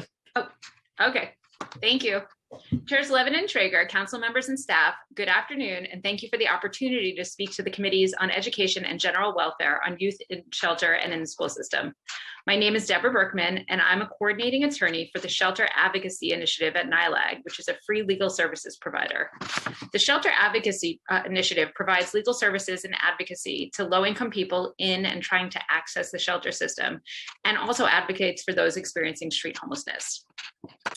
NILAG is grateful that you're examining the barriers students living in the shelter system have in traveling to school, and we fully support Intro number 150 as a necessary first step. Challenges getting children to school are constant for my clients who live in DHS shelter. Those problems present most often when clients have recently applied for shelter and are engaged in the initial application process. During that time, families experiencing homelessness are generally given a temporary 10-day stay at a location that serves as only a temporary shelter assignment. At that time, parents will have two options: either keep their children at their prior school or have them leave their prior school, often mid-semester, and enroll them in a new local school. It is rare for us to see DHS intentionally place a family near a school their child already attends. Rather, it appears that families are placed randomly and expected to figure out a way to get their child to school. Arranging a school bus can take weeks or even longer. And until such time that a school bus is provided, my clients are expected to get their children to school on public transportation, which can take hours in each direction. As a result, children are also often absent or late for school. And if they are absent or late too many times, a school may contact ACS and initiate a case of alleged educational neglect, which can endanger custody for my clients. Temporary placements are often assigned repeatedly as families experiencing homelessness are continually deemed ineligible for shelter. Prior to the pandemic, this happened daily to our clients who were required to apply again and again for months before DHS could verify their housing history. These successive temporary placements were not necessarily in the same location, resulting in further disruption to school placement and transportation, and forcing families to repeatedly navigate each disruption or risk a case of educational neglect. It was often logistically impossible for parents to get their children to school at all, let alone on time. Since the pandemic, a temporary policy change has made it much more likely that temporary placements will be in the same place. But the problem will return when DHS reverts to its pre-COVID policy, which it has indicated it will do. Because of these substantial challenges families face getting their children to school, NILAG does enthusiastically support Intro 150 as a first step and hopes that it will lead to effective solutions to ease the burden of children in shelter traveling to school. Thank you for your important work on this topic. Thank you. Thank you, Deborah. Next, we will be hearing from Ted Hutton. Starting time. Hi, thank you for hearing from me. I'm Ted Houghton, president of Gateway Housing, a technical assistance provider that works with nonprofits and government to improve shelter programs. In 2018, Gateway Housing launched Attendance Matters, a pilot initiative to improve the school attendance of children living in homeless shelters. This intervention was simple. It's just very much staged from the ground up on site at shelters.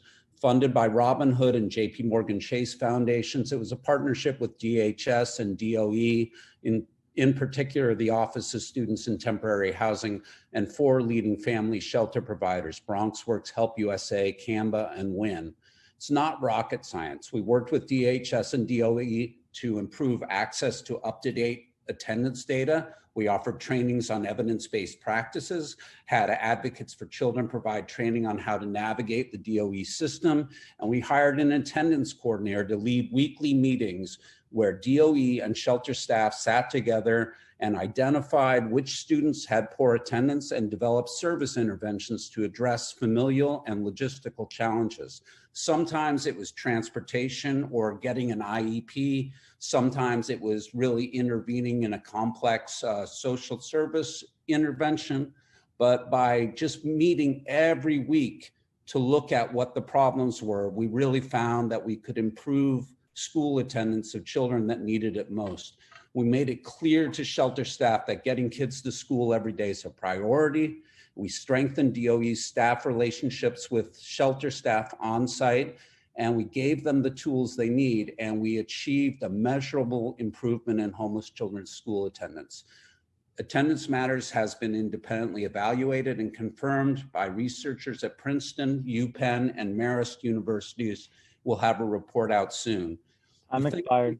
The things we found out that were important were that DHS client care coordinators are essential. DOE community coordinators and family assistants really help. Transportation task force would be great. Community schools are a good thing, and installing Wi-Fi in family shelters is fundamental. Thanks for your time. Thank you. Next, we will be hearing from Melissa Accomando. Starting time. My name is Melissa Accomando, and I am a senior staff attorney in the education practice at Brooklyn Defender Services. Thank you for the opportunity to testify.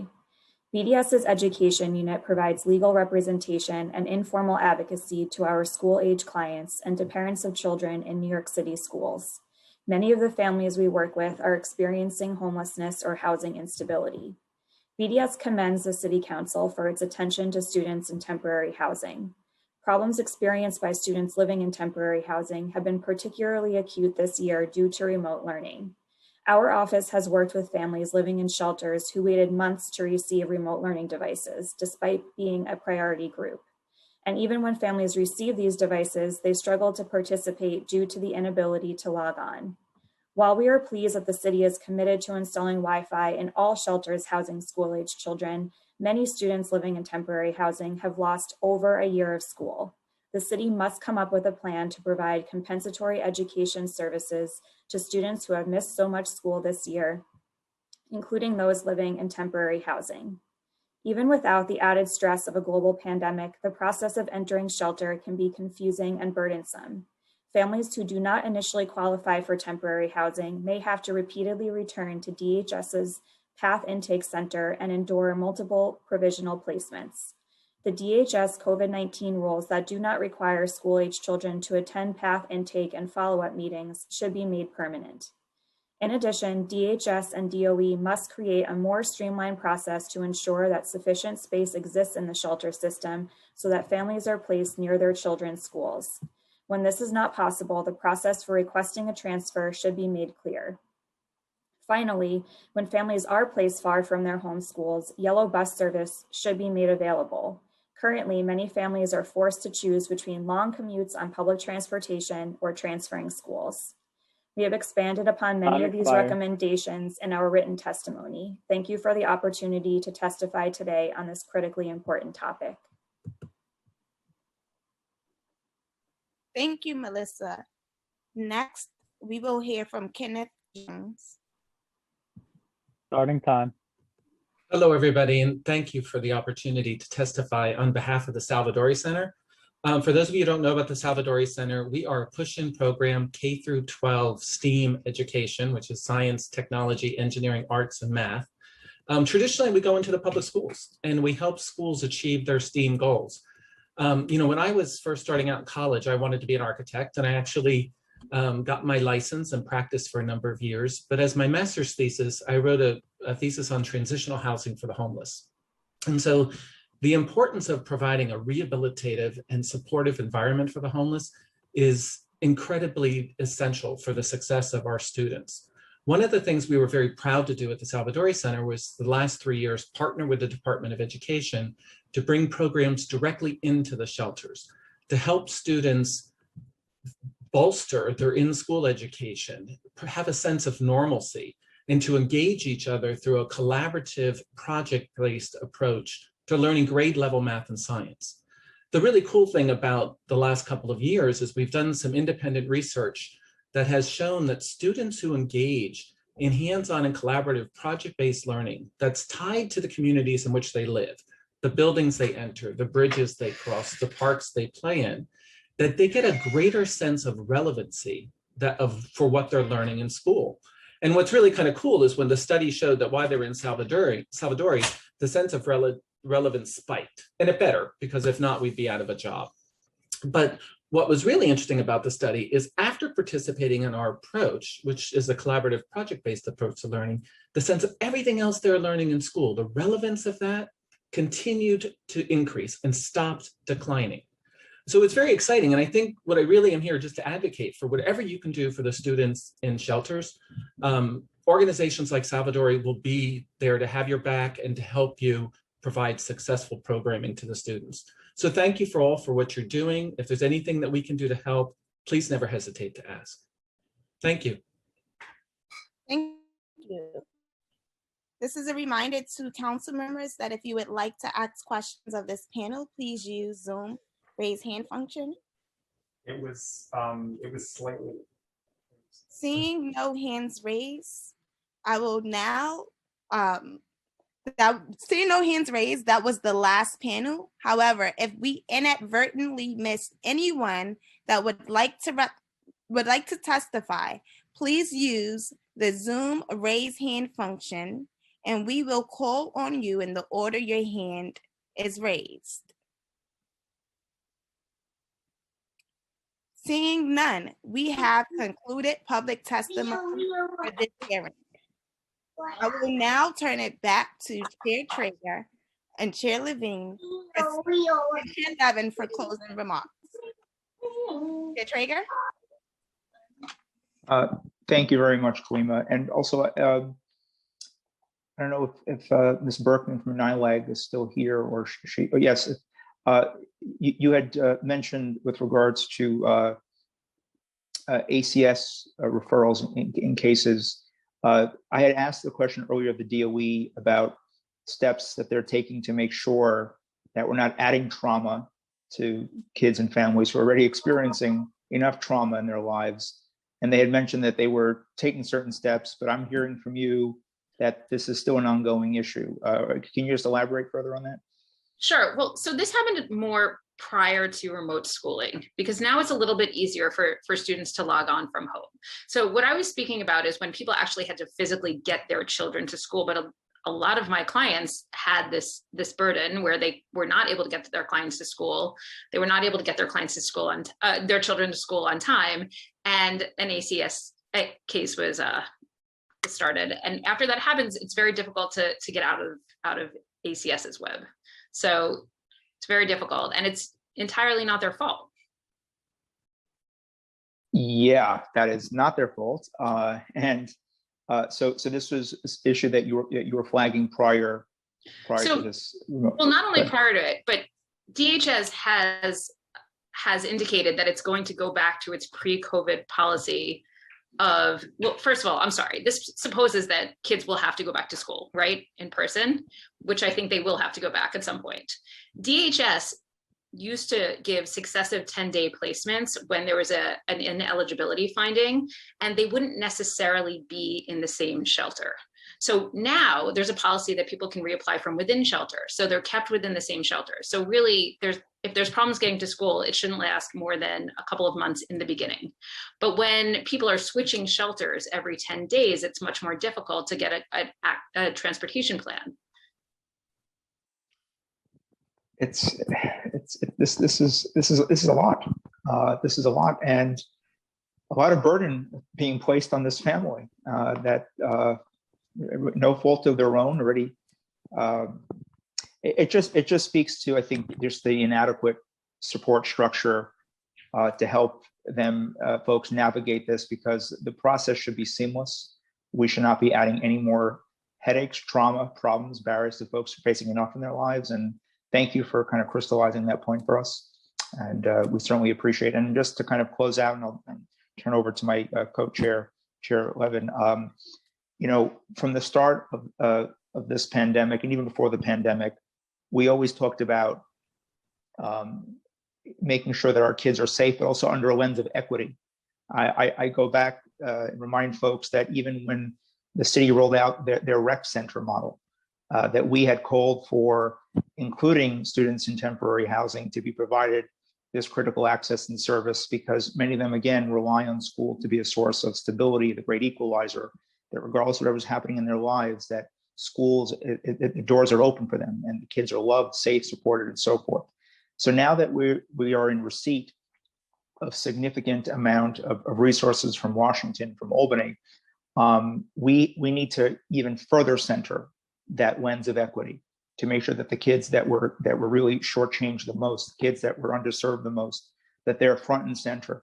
We will unapologetically be very big and bold in our budget response. We await the administration's executive budget proposal, but the fight for school budgets, the fight for social workers, for art, music, after school programming, support structure, the coordinator, critical coordinator positions, our kids deserve nothing less. They deserve a whole lot more. So thank you all for testifying, advocates, colleagues, friends. Truly appreciate all of you. I'll turn it over to a great leader in the city on this effort for many, many years, Chair Levin.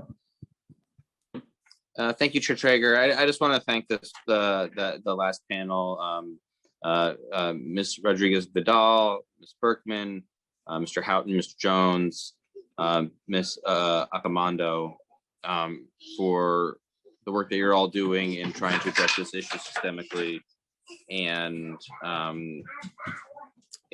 for your testimony and for being with us this afternoon.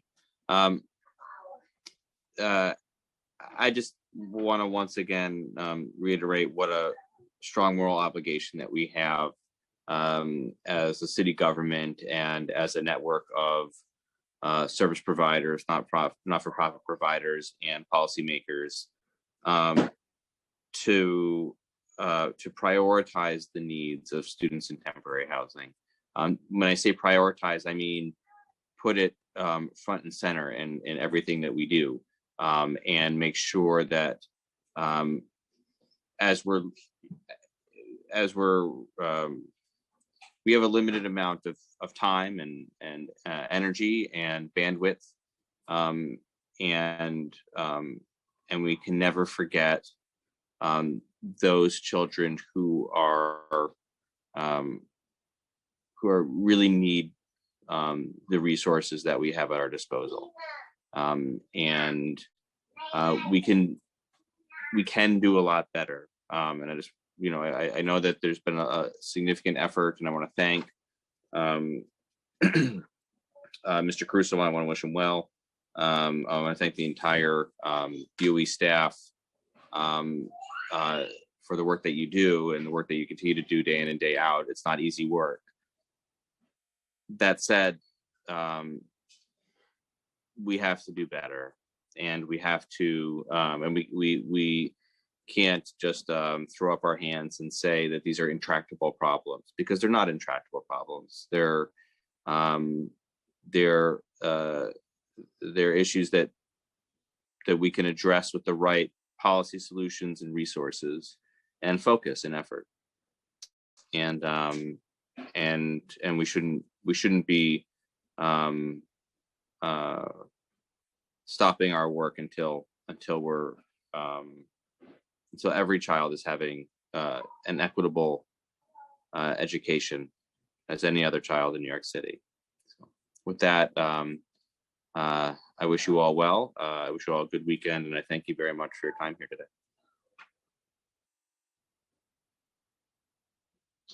I'll turn back over to Mark. Thank you, Chair Levin. Yes, we have a lot more work to do, and time is of the essence, because this is time our kids will never get back. I'm always mindful of that. You know, how whenever folks in government talk about, you know, the plan ahead, you know, you're only 4 years old once, you're only 5 years old once, you don't get this time back. And so we need to act with a sense of urgency. And thank you all for being here today. Thank also to our great City Council staff, committee staff, my staff, Councilmember Levin staff. Thank you all for helping make this possible here today as well. And this hearing is adjourned.